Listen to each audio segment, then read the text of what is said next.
10ാം class വരെയാണ് ഞാൻ പഠിച്ചിട്ടുള്ളത്. എക്സാം ഫീ അടക്കാൻ പൈസ ഇല്ലാത്തതുകൊണ്ട് വിദ്യാഭ്യാസം നിർത്തിയതാണ്. ഒരു 6-7 വർഷങ്ങൾ പിന്നെ ടൈലറിങ് ജോലി തന്നെയായിരുന്നു. അതിൻ്റെ ഇടയിൽ ഞാനൊന്ന് ഗൾഫിലും പോയി. എനിക്ക് അന്ന് ബിസിനസ്സുകാരനാവണം എന്നുള്ളതാണ് ആഗ്രഹം. ഈ ബിസിനസ് എന്ന് പറയുന്നത് അതൊരു പാഷനാണ്. നമുക്ക് പണം ഉണ്ടാക്കുക എന്നല്ല, പണം നമുക്ക് താനെ വരും. ബി ക്രാഫ്റ്റ് എന്നുള്ളൊരു ബ്രാൻഡ് ഞാൻ അവിടെ ക്രിയേറ്റ് ചെയ്തു. Bee Craft honey and spices private limited എന്നാണ് എൻ്റെ കമ്പനീൻ്റെ പേര്. ബി ക്രാഫ്റ്റ് എന്നാണ് ബ്രാൻഡ് നെയിം.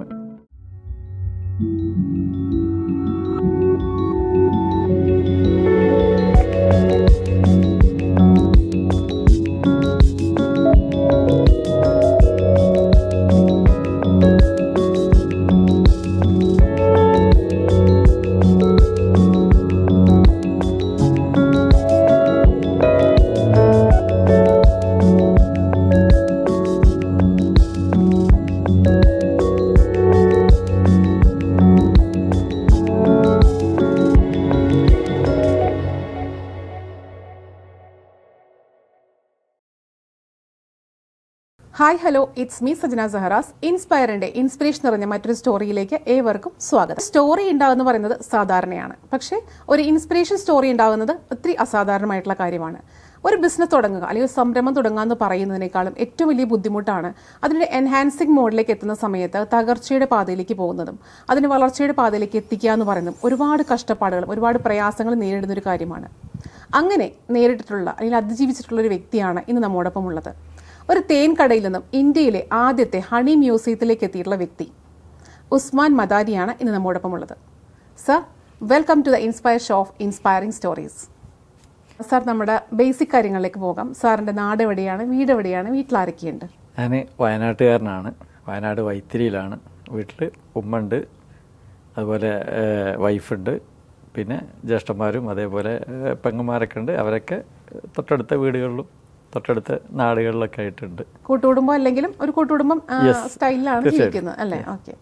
അപ്പം ഞാൻ ആദ്യം പറഞ്ഞു തേൻ കടയിൽ നിന്നും ഹണി മ്യൂസിയത്തിലേക്ക് എത്തിയത്. ഇന്ത്യയിലെ ആദ്യത്തെ ഹണി മ്യൂസിയത്തിലേക്ക് എത്തിയുള്ള ഇന്ത്യയിലെ ആദ്യത്തെ എന്ന് പറഞ്ഞാൽ പോരാ, ഈ ഒരു ഹണി മ്യൂസിയം മാത്രമേ ഉള്ളൂ എന്ന് തോന്നുന്നു അല്ലേ ഇന്ത്യയിലെ ആദ്യത്തെ? ഓക്കെ. അപ്പോൾ ഒരു ഹണി മ്യൂസിയത്തിലേക്ക് എത്തിയിട്ടുള്ള പുതിയതായിട്ട് വന്നുകൊണ്ടിരിക്കുന്നുണ്ട്.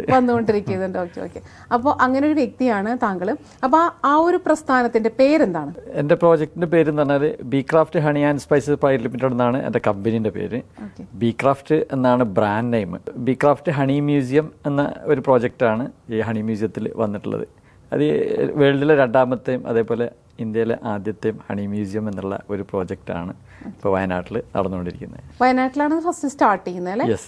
അപ്പോൾ അതിനുശേഷം നമുക്ക് ചോദിക്കാനുള്ള വിദ്യാഭ്യാസം, അത് കഴിഞ്ഞിട്ടുള്ള ജോലി എങ്ങനെയായിരുന്നു? പിന്നെ ഈ തേൻ ബിസിനസ്സിലേക്ക് എങ്ങനെയാണ് വന്നത്, ഇതൊക്കെ ഒന്ന് പറയാമോ? ആക്ച്വലി 10ാം ക്ലാസ് വരെയാണ് ഞാൻ പഠിച്ചിട്ടുള്ളത്. SSLC കഴിഞ്ഞിട്ട് പ്രീ ഡിഗ്രിക്ക് പോകുന്നൊരു സമയം ഉണ്ടായിരുന്നു. പക്ഷേ ഈ പ്രീ ഡിഗ്രിക്ക് പോകുന്ന സമയത്ത് തന്നെ എൻ്റെ ഉമ്മയും ഉപ്പയൊക്കെ തോട്ടം തൊഴിലാളികളായിരുന്നു. അപ്പോൾ സാമ്പത്തികമായിട്ട് നമുക്ക് ഇല്ലാത്തതുകൊണ്ട് തന്നെ സത്യത്തിൽ ഞാൻ ഒരു എക്സാം ഫീ അടക്കാൻ പൈസ ഇല്ലാത്തതുകൊണ്ട് വിദ്യാഭ്യാസം നിർത്തിയതാണ്. അത് കഴിഞ്ഞാൽ പിന്നെ സാധാരണക്കാരായ ആളുകൾ 2 രീതിയിലുള്ള ജോലികളാണ് ചെയ്യുക. പൈസ ചിലവില്ലാത്തത്. ഒന്ന് ടൈലറിങ്ങിന് പോകും. ടൈലറിങ്ങിന് പോകാന്ന് പറഞ്ഞാൽ നമ്മൾ ബട്ടൺസൊക്കെ വെക്കാൻ ഇങ്ങനെ കൂടെ പോയി അത് ശരിക്കും 10ാം ക്ലാസ് കഴിഞ്ഞ ഉടനെ. 10ാം ക്ലാസ് കഴിഞ്ഞ് ഒരു 6 മാസം ഞാൻ പ്രീ ഡിഗ്രിക്ക് പോയി. പിന്നെ അത് കഴിഞ്ഞിട്ട് നേരെ ഞാനിനി പിന്നെ വീട്ടിൽ നിന്ന് പറഞ്ഞ് ഞാനിനി പഠിക്കുന്നില്ല, ഞാൻ പിന്നെ പഠിക്കാനുള്ള മടി കൊണ്ടല്ല, ഇതിനൊന്നും ഫീസ് തരാനുള്ളൊരു സാമ്പത്തിക ശേഷിയൊന്നും വീട്ടിലില്ല. പിന്നെ നമുക്ക് അത് കഴിയൂല. ഒരുമിച്ചൊരു 400 രൂപ. അതേപോലെ ഞാൻ പാരൽ കോളേജിലായിരുന്നു പഠിച്ചത്. അപ്പോൾ പാരൽ കോളേജ് പഠിക്കുമ്പോൾ അതിൻ്റെ ഫീസും കൂടെ കൊടുക്കാനില്ലാത്തതുകൊണ്ട് ഞാൻ എന്ത് ചെയ്ത് പിന്നെ പഠനം അങ്ങ് നിർത്തിയിട്ട് ടൈലറിങ് പഠിക്കാനാണ് പോകുന്നത്. അതേപോലെ പിന്നുള്ളത് എന്ന് പറഞ്ഞാൽ ടാക്സിയിൽ പോയിട്ട് അന്നൊക്കെ പിന്നെ ക്ലീനറായിട്ട് പോയിട്ട് പിന്നീട് ഡ്രൈവറായി മാറുന്ന ഈ 2 ഓപ്ഷനേ എനിക്കുണ്ടായിരുന്നുള്ളൂ. അപ്പോൾ ടാക്സി ഫീൽഡിനോട് എനിക്കങ്ങ് താല്പര്യമില്ലാത്തതുകൊണ്ട് ഞാൻ നേരെ ഒരു ടൈലറായിട്ടാണ്. അങ്ങനെ വർഷങ്ങൾ, ഒരു 6-7 വർഷങ്ങൾ പിന്നെ ടൈലറിങ് ജോലി തന്നെയായിരുന്നു വയനാട്ടിൽ തന്നെ. അതിൻ്റെ ഇടയിൽ കല്യാണം കഴിഞ്ഞു. നല്ല രീതിയിലൊക്കെ പോവായിരുന്നു. അങ്ങനെ 2008-2009 ആദ്യത്തെ ഒരു പ്രളയം നടന്ന സമയം ഉണ്ടായിരുന്നു. ഈ പ്രളയത്തിൻ്റെ സമയത്ത് എൻ്റെ വീടിൻ്റെ മുകളിൽ മണ്ണിടിഞ്ഞിട്ട് ആ വീട് പോയി കഴിഞ്ഞപ്പോൾ എനിക്കൊരു കാര്യം മനസ്സിലായി, ഈ ടൈലറിങ് ജോലി കൊണ്ട് എന്തായാലും വീട് വെക്കാൻ പറ്റില്ല. അങ്ങനെ ആ ഒരു ജോലി ഒഴിവാക്കി. അതിൻ്റെ ഇടയിൽ ഞാനൊന്ന് ഗൾഫിലും പോയി. 1 വർഷം ഗൾഫിൽ നിന്ന് പ്രവാസം നിന്ന് ഞാൻ അങ്ങോട്ട് വന്നു ചെയ്തിരുന്നു. അത് കഴിഞ്ഞിട്ട് ഞാൻ ഈ പ്രവാസത്തിലേക്ക് പോയപ്പോഴും ഇതേ ജോബ് തന്നെയാണോ ചെയ്തത്? അല്ല, അവിടെ ഞാൻ ഡ്രൈവറായിട്ടാണ് പോയത്. അത് ഒരു ഒരു കുറച്ച് കടങ്ങളൊക്കെ ഉണ്ടായി, ഒരുപാട് പ്രശ്നങ്ങളൊക്കെ വന്നപ്പോൾ ഒന്ന് മാറി നിന്നതാണ്. നമ്മൾ ഇവിടുന്ന് മാറി നിന്ന്. ഞാനത് ചോദിക്കുന്നത് വേറെ ഒന്നും കൊണ്ടല്ല കേട്ടോ സാർ. തീർച്ചയായിട്ടും വളർന്നു വരുന്ന ഒരു സംരംഭകൻ അറിഞ്ഞിരിക്കണം ഇതുപോലുള്ള ബിസിനസ് പേഴ്സൺസ് എങ്ങനെയാണ്, ഏതെല്ലാം മേഖലകളിൽ കൂടെയാണ് അല്ലെങ്കിൽ ഏതെല്ലാം ഘട്ടങ്ങളിൽ കൂടെയാണ് കടന്നു വന്നേക്കണം എന്നുള്ളത്. അതുകൊണ്ടാണ് ഞാൻ ചോദിച്ചത് പ്രവാസിയായിട്ടുള്ള സമയത്ത് ഏതാണ് ജോബ് ചെയ്തെന്നുള്ളത് ഞാൻ ചോദിച്ചത് അതുകൊണ്ടാട്ടോ. അപ്പോൾ അവിടെ ഡ്രൈവറായിരുന്നു, നാട്ടിൽ ടൈലറിംഗ് ആയിരുന്നു അല്ലേ? ഞാൻ ടൈലറിംഗ് ആണെങ്കിലും ഈ സമയത്തൊക്കെ എനിക്ക് വേറെ കുറേ ബിസിനസ്സുകളൊക്കെ ഉണ്ടായിരുന്നു. ഞാൻ 7ാം ക്ലാസ് പഠിക്കുമ്പോഴേ ഉപ്പയുടെ അനിയൻ്റെ ഒരു കട ഉണ്ടായിരുന്നു. അവിടെ ആ കടയിൽ ഞാൻ നിൽക്കുമായിരുന്നു. അപ്പം 7ാം ക്ലാസ് മുതൽ 10ാം ക്ലാസ് വരെ ഞാൻ മലപ്പുറത്താണ് പഠിച്ചത്. അപ്പോൾ അവിടെ ഒരു പലചരക്ക് കടയിൽ ഞാൻ അവിടെ നിന്ന് ആദ്യമൊക്കെ എനിക്ക് അങ്ങോട്ടേക്ക് പോകാൻ ഇഷ്ടമായിരുന്നു.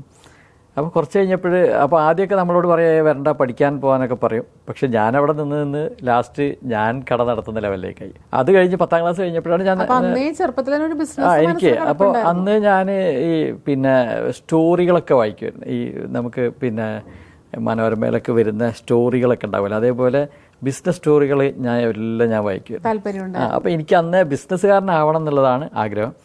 പക്ഷേ ഞാനത് ടൈലറിങ്ങിലാണ് എത്തിപ്പോയത്. എത്തിപ്പോയ ബിസിനസ് തുടങ്ങാൻ ആഗ്രഹം എന്ന് പറയുമ്പോൾ ഞാൻ ചില ആൾക്കാരോട് ചോദിക്കാൻ ഉദ്ദേശിക്കുന്ന ഒരു ചോദ്യം ഇപ്പോൾ ചോദിക്കുകയാണ്. അത് സ്വന്തം കാശ് ഉണ്ടാക്കാൻ വേണ്ടി മാത്രമാണോ, അല്ലെങ്കിൽ പണം സമ്പാദിക്കാനായിട്ട് വേണ്ടി മാത്രമാണോ, അതോ കുറച്ച് പേർക്ക് ഒരു സമ്പാദ്യം ഉണ്ടാക്കി കൊടുക്കാനുള്ള ആഗ്രഹം കൊണ്ടാണോ? ഇതിൽ ഏതാണ് ശരിക്കും കൂടുതലായിട്ട് വരുന്നത്? ഈ ബിസിനസ് എന്ന് പറയുന്നത് അതൊരു പാഷനാണ്. നമുക്ക് പണം ഉണ്ടാക്കുക എന്നല്ല, പണം നമുക്ക് താനെ വരും.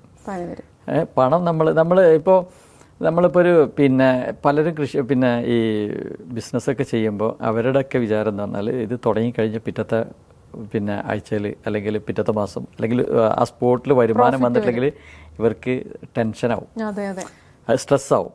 കുടുംബത്തിലൊന്നും ഇവർക്ക് ഇതൊന്നും പറയാൻ പറ്റില്ല. അപ്പോൾ നമ്മൾ പൊതുവെ ഈ ബിസിനസ് ചെയ്യുന്ന ആളുകൾ പ്രത്യേകിച്ച് പഠനമൊക്കെ നിർത്തി വെച്ചിട്ട് പോയിട്ടുള്ള ആൾക്കാർ അതെ, ഈ കണക്കുകളൊക്കെ ഇങ്ങനെ ബോധിപ്പിച്ച് ഞാൻ ഇങ്ങനെയാണ് ഇന്ന രീതിയിലാണ് എന്നൊക്കെ വിചാരിച്ചിട്ട് ബിസിനസ് ചെയ്യുന്നുണ്ടെങ്കിൽ ഒരാൾക്ക് എങ്ങും എത്താൻ പറ്റില്ല. നമ്മൾ കാത്തിരിക്കണം. കാത്തിരിക്കാന്ന് പറഞ്ഞാൽ ഇപ്പോൾ നമ്മളിപ്പോൾ പല രീതിയിലുള്ള ഒരു ബിസിനസ്സിനെ നമ്മളൊരു കൃഷിയായിട്ട് ബന്ധപ്പെടുത്തുകയാണെങ്കിൽ നമുക്ക് ഒരു ചീരകൃഷി ചെയ്യുകയാണെങ്കിൽ നമുക്കതൊരു 2 ആഴ്ച കൊണ്ട് നമുക്കത് പറിച്ചിട്ട് വിളവ് കിട്ടും. വാഴക്കൃഷിയാണെങ്കിൽ 1 വർഷം കൊണ്ട് കിട്ടും. കപ്പയാണെങ്കിൽ 6 മാസം കൊണ്ട് കിട്ടും.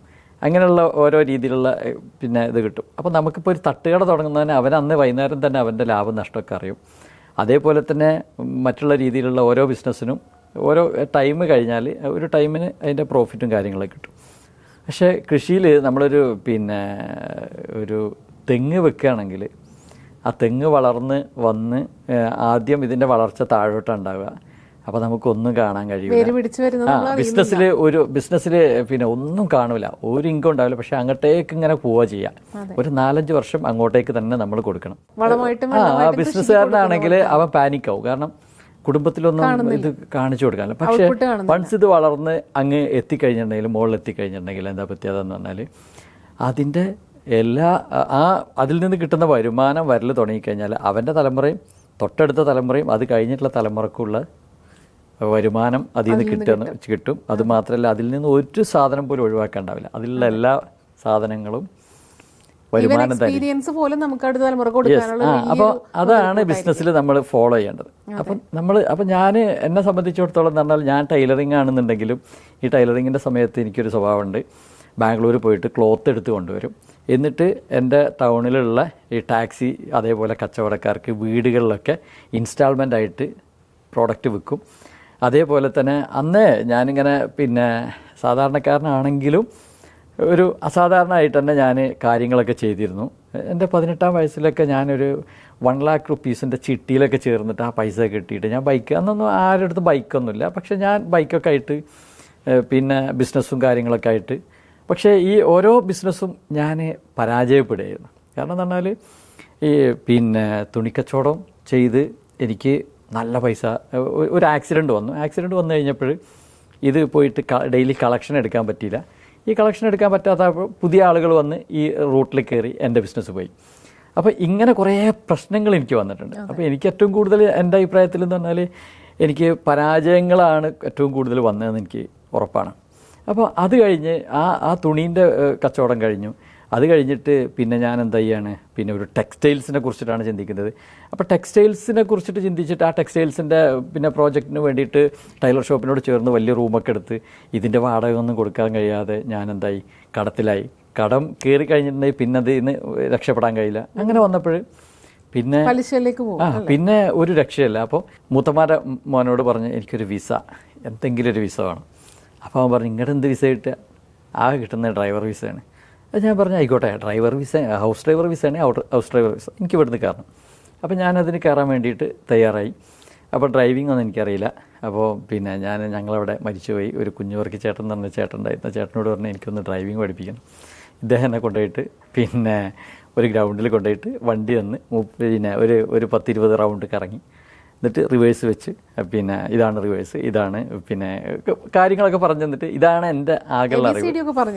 ABCD ഇത് കൊണ്ട് ഞാൻ ഖത്തറിൽ പോവാണ്. ഖത്തറിൽ പോയി നോക്കുമ്പോഴേ എനിക്ക് വണ്ടി ഓടിക്കാനറിയില്ല. അങ്ങനെ അവിടുന്ന് ഞാൻ കൊണ്ടുപോയ ആൾ എന്നെ ചീത്ത പറയാണ്, പിന്നെ കഫീൽ ചീത്ത പറയാണ്. അപ്പോൾ അങ്ങനെ വന്നപ്പോൾ ഞാൻ അവിടെ നിന്നിട്ട് ഒരു വണ്ടി എടുത്തിട്ട് പിന്നെ ഒരു ദിവസം മരുഭൂമിയിലൂടെ അങ്ങോട്ട് കറങ്ങിയിട്ട് ഞാനങ്ങ് പഠിച്ച് പിന്നെ ഞാൻ അവിടെ നിന്ന് ലൈസൻസ് എടുക്കുകയാണ്. അവിടെ എത്തിയിട്ട് ഞാൻ എന്താ ചെയ്യുന്നതെന്ന് വെച്ചാൽ ഞങ്ങൾക്ക് ആകെ ഉള്ളത് എന്ന് പറഞ്ഞാൽ ഒരു പിന്നെ ഓട്ടമുള്ളത് ഒരു പ്രായമുള്ള ഒരു പിന്നെ ഉമ്മയാണ് ഞങ്ങളെ കഫീൽ. അവരെ ഒരു മസറുണ്ട്, ആ തോട്ടത്തിലേക്കുള്ള ഫുഡ് കൊണ്ടുപോയി കൊടുക്കുക. അവിടെ ചെറിയ പണികളൊക്കെ ആയിട്ടാണ് ഞങ്ങൾക്ക് പോകാനുണ്ടാകുക. ആകെ 1 മണിക്കൂറേ വർക്ക് ഉണ്ടാവുള്ളൂ. എനിക്ക് ടൈലറിങ് അറിയാമല്ലോ. ഒരു മെഷീൻ വാങ്ങിയിട്ട് ആ റൂമിലിട്ടിട്ട് ഞാൻ എന്ത് ചെയ്ത്, ഞാൻ പിന്നെ തൊട്ടടുത്തുള്ള പാലക്കാട് അങ്ങാണ്ടുള്ള ഒരു സൈനുദ്ദീൻ എന്ന് പറഞ്ഞ ഒരാളുണ്ട്, ഇദ്ദേഹത്തിൻ്റെ കടയിൽ നിന്ന് ഞാൻ എന്ത് ചെയ്യും, തുണികൾ എടുത്തിട്ട് ഇവിടെ വന്നിട്ട് തയ്ക്കും. അങ്ങനെ ഞാൻ സത്യത്തിൽ ഗൾഫിൽ പോയി എന്ന് പറയുമ്പോൾ ഗൾഫിൽ ഞാൻ കിടന്നുറങ്ങില്ല ബാക്കിയുള്ള സമയം ഫുള്ള്. കാരണം എനിക്കെൻ്റെ പാഷൻ ബിസിനസ്സാണ്. കഫീൽ എന്ന് പറഞ്ഞാൽ അവർ എനിക്ക് നല്ല സഹായിക്കും, പൈസയും തരും. അങ്ങനെ എൻ്റെ ബാധ്യതകളൊക്കെ ഞാൻ തീർന്നു കഴിഞ്ഞപ്പോഴേ ഞാൻ എന്ത് ചെയ്യാണ്, ഞാൻ എൻ്റെ പിന്നെ കഫീലിനോട്, കഫീൽ പ്രായമുള്ള വീടല്ല, വീട് പഴയ വീടുണ്ട്. ഇതൊക്കെ നടക്കുന്നത് 2007-ലാണ്. ഞാൻ അത്യാവശ്യം ആ പോകുന്ന സമയത്തുള്ള ബാധ്യതകളൊക്കെ തീർത്ത് ഞാൻ നാട്ടിലേക്ക് പോരാൻ നിൽക്കുകയാണ്. അപ്പോൾ നാട്ടിലേക്ക് പോരേണ്ട സമയം വന്നപ്പോൾ, നാട്ടിലേക്ക് പോരണം എന്ന് പറഞ്ഞപ്പോൾ എന്നോട് പറഞ്ഞ് ഇവിടെ ജോലിയില്ല എന്ന് പറഞ്ഞ്, തുടർന്ന് ജോലിയില്ല. അപ്പോൾ ഞാൻ പറഞ്ഞ് എനിക്ക്, അപ്പോൾ നമ്മൾ ഒറ്റയടിക്ക് അവരോട് ജോലി വേണ്ടാന്ന് പറഞ്ഞാൽ അവർ നമുക്ക് പിന്നെ ലീവൊന്നും തരില്ല. അപ്പോൾ എന്നോട് പറഞ്ഞ് ക്യാൻസലാണെന്ന് പറഞ്ഞു. ഞാനപ്പോൾ തന്നെ വളരെ സന്തോഷത്തോടെ സ്വീകരിച്ച് അവരോട് ഇങ്ങനെ ഇതൊക്കെ പറഞ്ഞ് നാട്ടിലേക്ക് വന്ന് ഞാൻ ഉദ്ദേശിച്ച സമയത്ത് തന്നെ തിരിച്ചു വന്നു. കാരണം അന്ന് ഞാൻ വിസ പുതുക്കി കഴിഞ്ഞിട്ടുണ്ടെങ്കിൽ ഞാൻ ഒരു പ്രവാസിയാവും. അപ്പോൾ എൻ്റെ മനസ്സിലുള്ള എൻ്റെ ഉദ്ദേശങ്ങളൊക്കെ പോകും. ഞാൻ അത്രയും കാലം ഞാൻ കഷ്ടപ്പെട്ടുണ്ടാക്കിയിട്ടുള്ള കുറേ കാര്യങ്ങളുണ്ട്, കുറേ പഠിച്ച കാര്യങ്ങളുണ്ട്, അതൊക്കെ വെറുതാവും. അപ്പോൾ ഞാൻ അവിടെ നിന്ന് എന്ത് ചെയ്ത് നേരെ റിട്ടേൺ വന്ന് രണ്ടാമത് ഈ ടൈലർ ഷോപ്പും ഈ പറഞ്ഞ പോലെ തന്നെ സ്പൈസസും അതേപോലെ ചായപ്പൊടിയൊക്കെ ആയിട്ട് ഒരു ചെറിയ ഒരു സെറ്റപ്പൊക്കെ ആയിട്ട് ഇങ്ങനെ ചെയ്യാണ്. ഇത് ചെയ്യുന്ന സമയത്താണ് എൻ്റെ വീട്, ഞാൻ പറഞ്ഞത് 2009 പ്രളയത്തിൽ വീട് വീഴുന്നത്. പ്രവാസം കഴിഞ്ഞ് വന്നിട്ടാണ് ഈ സംഭവം ഉണ്ടാകുന്നത്. അതോടുകൂടെ ഞാൻ എന്ത് ചെയ്ത്, ഞാൻ പിന്നെ എനിക്ക് തോന്നി ഇതുകൊണ്ട് പോയി കഴിഞ്ഞാൽ ശരിയാവില്ല. അപ്പം തന്നെ ഷട്ടർ താത്തി ഈ മിഷനറി വിൽക്കാൻ വരെ നിന്നില്ല, ഇതൊക്കെ വീട്ടിൽ കൊണ്ടുപോയിട്ടിട്ട് ഞാൻ ഈ സ്പൈസസിൻ്റെ ബിസിനസ്സിലേക്കും അതേപോലെ റിയൽ എസ്റ്റേറ്റിലേക്കും അങ്ങ് ഇറങ്ങി. പിന്നെ ഞാൻ സ്പൈസസിൻ്റെ അതേപോലെ ഹാൻഡിക്രാഫ്റ്റിൻ്റെ ഒക്കെ ഷോപ്പും അതിൻ്റെ ഹോൾസെയിലൊക്കെ ആയിട്ട് ഇങ്ങനെ പോവാണ്. ഇത് പോകുന്ന സമയത്താണ് 2016 അപ്രതീക്ഷിതമായിട്ട് ഞാൻ അങ്ങനെ ട്രെയിനിങ്ങുകളൊന്നും അങ്ങനെ അറ്റൻഡ് ചെയ്യുന്നില്ല. 2013 ഞാൻ ആദ്യമായിട്ടൊരു ട്രെയിനിങ് അറ്റൻഡ് ചെയ്യുന്നത്. അന്നത്തെ ആ ഒരു ഇൻസ്പിറേഷൻ എനിക്ക് എന്ത് ചെയ്ത്, എനിക്ക് ഭയങ്കര ഇഷ്ടപ്പെട്ടു. അന്ന് എനിക്ക് ശരിക്ക് പിന്നെ ഒരു പബ്ലിക് സ്പീക്കിങ്ങിൻ്റെ ക്ലാസ്സാണ് കിട്ടിയത്. അപ്പോൾ അതിലെന്താ വന്നതെന്ന് പറഞ്ഞാൽ ഞാനൊരു നേതാവാകുക എന്നുള്ളൊരു തോട്ടിലേക്കാണ് വന്നത്. അപ്പോൾ ഞാൻ രാഷ്ട്രീയത്തിലും അതേപോലെ തന്നെ സംഘടനാ പ്രവർത്തനത്തിലൊക്കെ ഭയങ്കര സജീവമായി. വ്യാപാരി വ്യവസായികളൊക്കെ ഭയങ്കര വർക്ക് ചെയ്ത് എന്നിട്ടൊക്കെ ജില്ലാ കൗൺസിലൊക്കെ എത്തി. ഇത് കഴിഞ്ഞപ്പോഴാണ് ഞാൻ 2016 ശരിക്ക് ഒരു NLP സെയിൽസ് മാസ്റ്ററി എന്ന് പറയുന്ന ഒരു ക്ലാസ് കിട്ടുന്നത്. അപ്പോൾ ആ ക്ലാസ് ഇങ്ങനെ പോയിട്ട് ഇരുന്ന് ഇത് ഒരു അരമണിക്കൂർ കഴിഞ്ഞപ്പോഴേ മനസ്സിലായി ഇതെൻ്റെ ജീവിതത്തിൽ ഏറ്റവും വലിയ മാറ്റങ്ങൾ ഉണ്ടാക്കുന്ന ഒരു ക്ലാസ്സാണ്. അപ്പോൾ ഞാൻ ഈ ക്ലാസ് കേട്ടുകൊണ്ടിരിക്കുകയാണ്. അപ്പോൾ 3 ദിവസത്തെ ക്ലാസ്സാണ്, കൊച്ചിയിൽ വെച്ചിട്ടാണ്. അപ്പോൾ ഞാനും എൻ്റെ സുഹൃത്തും ഇതിന് വെറുതെ തമാശയായിട്ട് പോയതാണ്. അങ്ങനെ അപ്പോൾ വലിയ കുഴപ്പങ്ങളൊന്നുമില്ല. സാമ്പത്തികമായിട്ട് ഞാൻ കുറച്ച് ഭദ്രതയാണ്, വീട് ഒക്കെ ആയി, ഒരു കാറായി, അതേപോലെ കച്ചവടം, അത്യാവശ്യം വരുമാനമൊക്കെ ഉണ്ട്. വലിയ രീതിയിലുള്ള ചിന്തകളൊന്നുമില്ല. ഞാൻ റിയൽ എസ്റ്റേറ്റൊക്കെ സ്റ്റോപ്പ് ചെയ്ത്. കാരണം എന്താണ്, റിയൽ എസ്റ്റേറ്റ് ആകുമ്പോൾ നമ്മൾ ഡീലറാകുമ്പോൾ ആ സമയത്താണ് ഒരുപാട് ഈ പിന്നെ ഭൂമിൻ്റെ ഒക്കെ പ്രോബ്ലങ്ങളൊക്കെ ഉള്ളത്. ആ സമയത്ത് ഞാനങ്ങ് സേഫ് സോണിൽ നിന്ന്, കംഫർട്ട് സോൺ എന്ന് പറയാം. അങ്ങനെ നിൽക്കുന്ന സമയത്താണ് ഈ ക്ലാസ്സുകൾ 2014 ഇതിൽ എനിക്ക് തോന്നി ഞാനിങ്ങനെ ചെയ്താൽ പോരാ, വലിയ സ്വപ്നങ്ങളൊക്കെ ഒരു വേറൊരു ലെവലിലേക്ക് എൻ്റെ ചിന്ത അങ്ങ് മാറുകയാണ്. അപ്പോൾ വലിയ രീതിയിലുള്ള ഒരു ബിസിനസ് ചെയ്യണം, ലോകം മുഴുവനും അറിയപ്പെടുന്ന ഒരു ബിസിനസ് ആവണം, അതേപോലെ എനിക്കൊരു ബ്രാൻഡ് ഉണ്ടാക്കണം, അങ്ങനെയൊക്കെയുള്ള ഓരോ ചിന്തകൾ വന്ന് 2016 കഴിഞ്ഞിട്ട് പിന്നെ തുടർച്ചയായിട്ട് ട്രെയിനിങ് എന്ന് പറഞ്ഞാൽ പിന്നെ ബില്യണർ മൈൻഡ് സെറ്റ്, അങ്ങനെ മൈൻഡ് മാസ്റ്ററി, എവിടെയൊക്കെ ട്രെയിനിങ് ഉണ്ട് ഈ ട്രെയിനിങ്ങുകൾ അറ്റൻഡ് ചെയ്യാന്ന് പറഞ്ഞാൽ അത് ഭയങ്കര പാഷനായി. അത് കൊടുക്കുന്നതെന്ന് പറഞ്ഞാൽ നമ്മൾ അതിൻ്റെ ഒപ്പം തന്നെ ബിസിനസ് ചെയ്യുന്നുണ്ട്. ഇത് എന്ന് പറഞ്ഞാൽ ഇതിൽ നമുക്ക് NLP സെയിൽസ് മാസ്റ്ററി എന്ന് പറയുന്ന ഈ കോഴ്സിൻ്റെ ഒരു പിന്നെ പരസ്യവാചകം തന്നെ നമ്മളുടെ വരുമാനം 6 മാസം കൊണ്ട് ഇരട്ടിയാവുന്ന. അപ്പം ഞാൻ ഇത് കണ്ടിട്ട് ഞാൻ എന്ത് ചെയ്യാണ്, ഞാൻ ആ ക്ലാസ്സിലിരുന്നിട്ട് ഹണിനെ കുറിച്ചിട്ട് ഇങ്ങനെ പിന്നെ ചിന്തിക്കുകയാണ്, ഹണിനെ കുറിച്ചിട്ട് പറയാണ്, ഹണിനെ കുറിച്ചിട്ട് മാത്രം ഇങ്ങനെ ഇതിൻ്റെ മാത്രം കാര്യങ്ങൾ. അപ്പോൾ ഈ ക്ലാസ് കഴിയുമ്പോൾ ഞാൻ ഇടയിലൊന്നും ചോദിക്കുകയാണ്.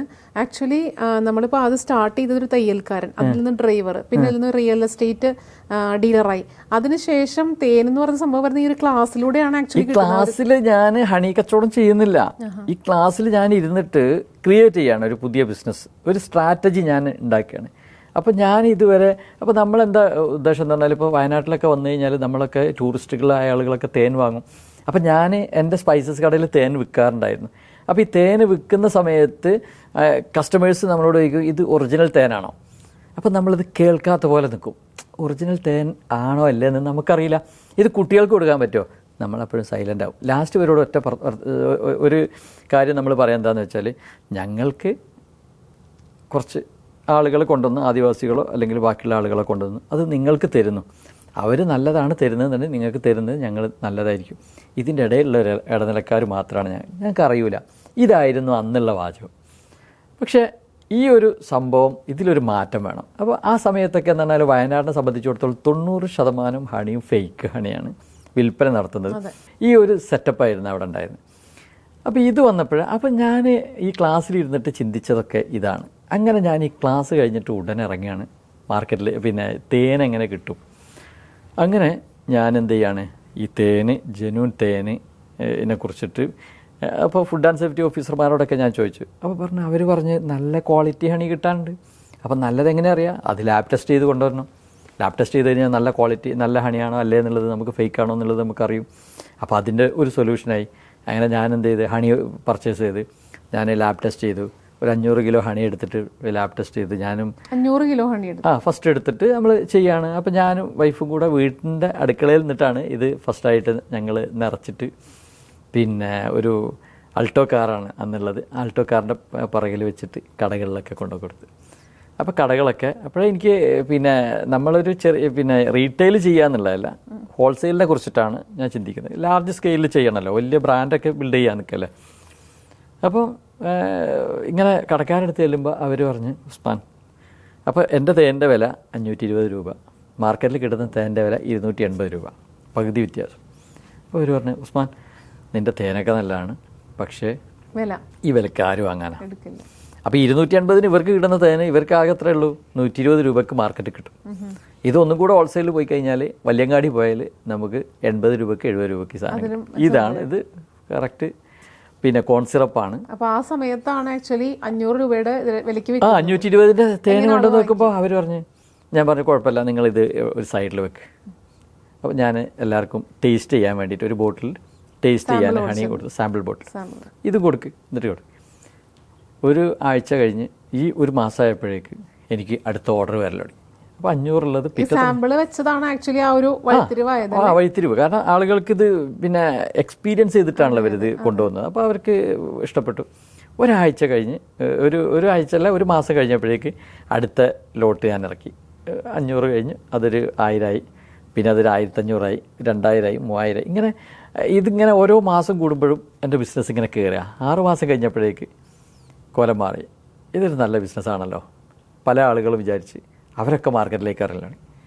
ഇതന്നെയാണ് ഉണ്ടാവുക. അപ്പോൾ വേറുള്ള ആളുകൾ മാർക്കറ്റിലേക്ക് ഇറങ്ങുമ്പോൾ എന്താ പ്രശ്നം എന്ന് പറഞ്ഞാൽ, കുറച്ച് കഴിഞ്ഞാൽ ഞാനങ്ങ് തളർന്നാൽ ഫേക്ക് വീണ്ടും ഇറങ്ങും, അല്ലെങ്കിൽ മിക്സിങ് ഇറങ്ങും.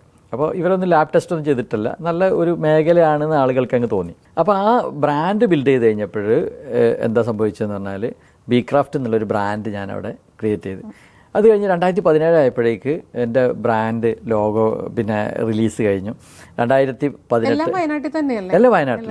പിന്നെ ഞാൻ എന്ത് ചെയ്ത്, അപ്പോൾ വലിയ രീതിയിലുള്ള ബിസിനസ് ചെയ്യേണ്ടത്. അപ്പോൾ ഞാനൊരു private limited company, Bee Craft honey and spices private limited എന്ന് പറഞ്ഞൊരു കമ്പനി സ്റ്റാർട്ട് ചെയ്തു. 2018 ഞാൻ ആദ്യമായിട്ട് തേൻകട എന്നുള്ളൊരു ബ്രാൻഡഡ് ഷോപ്പ് തുടങ്ങുന്നത്.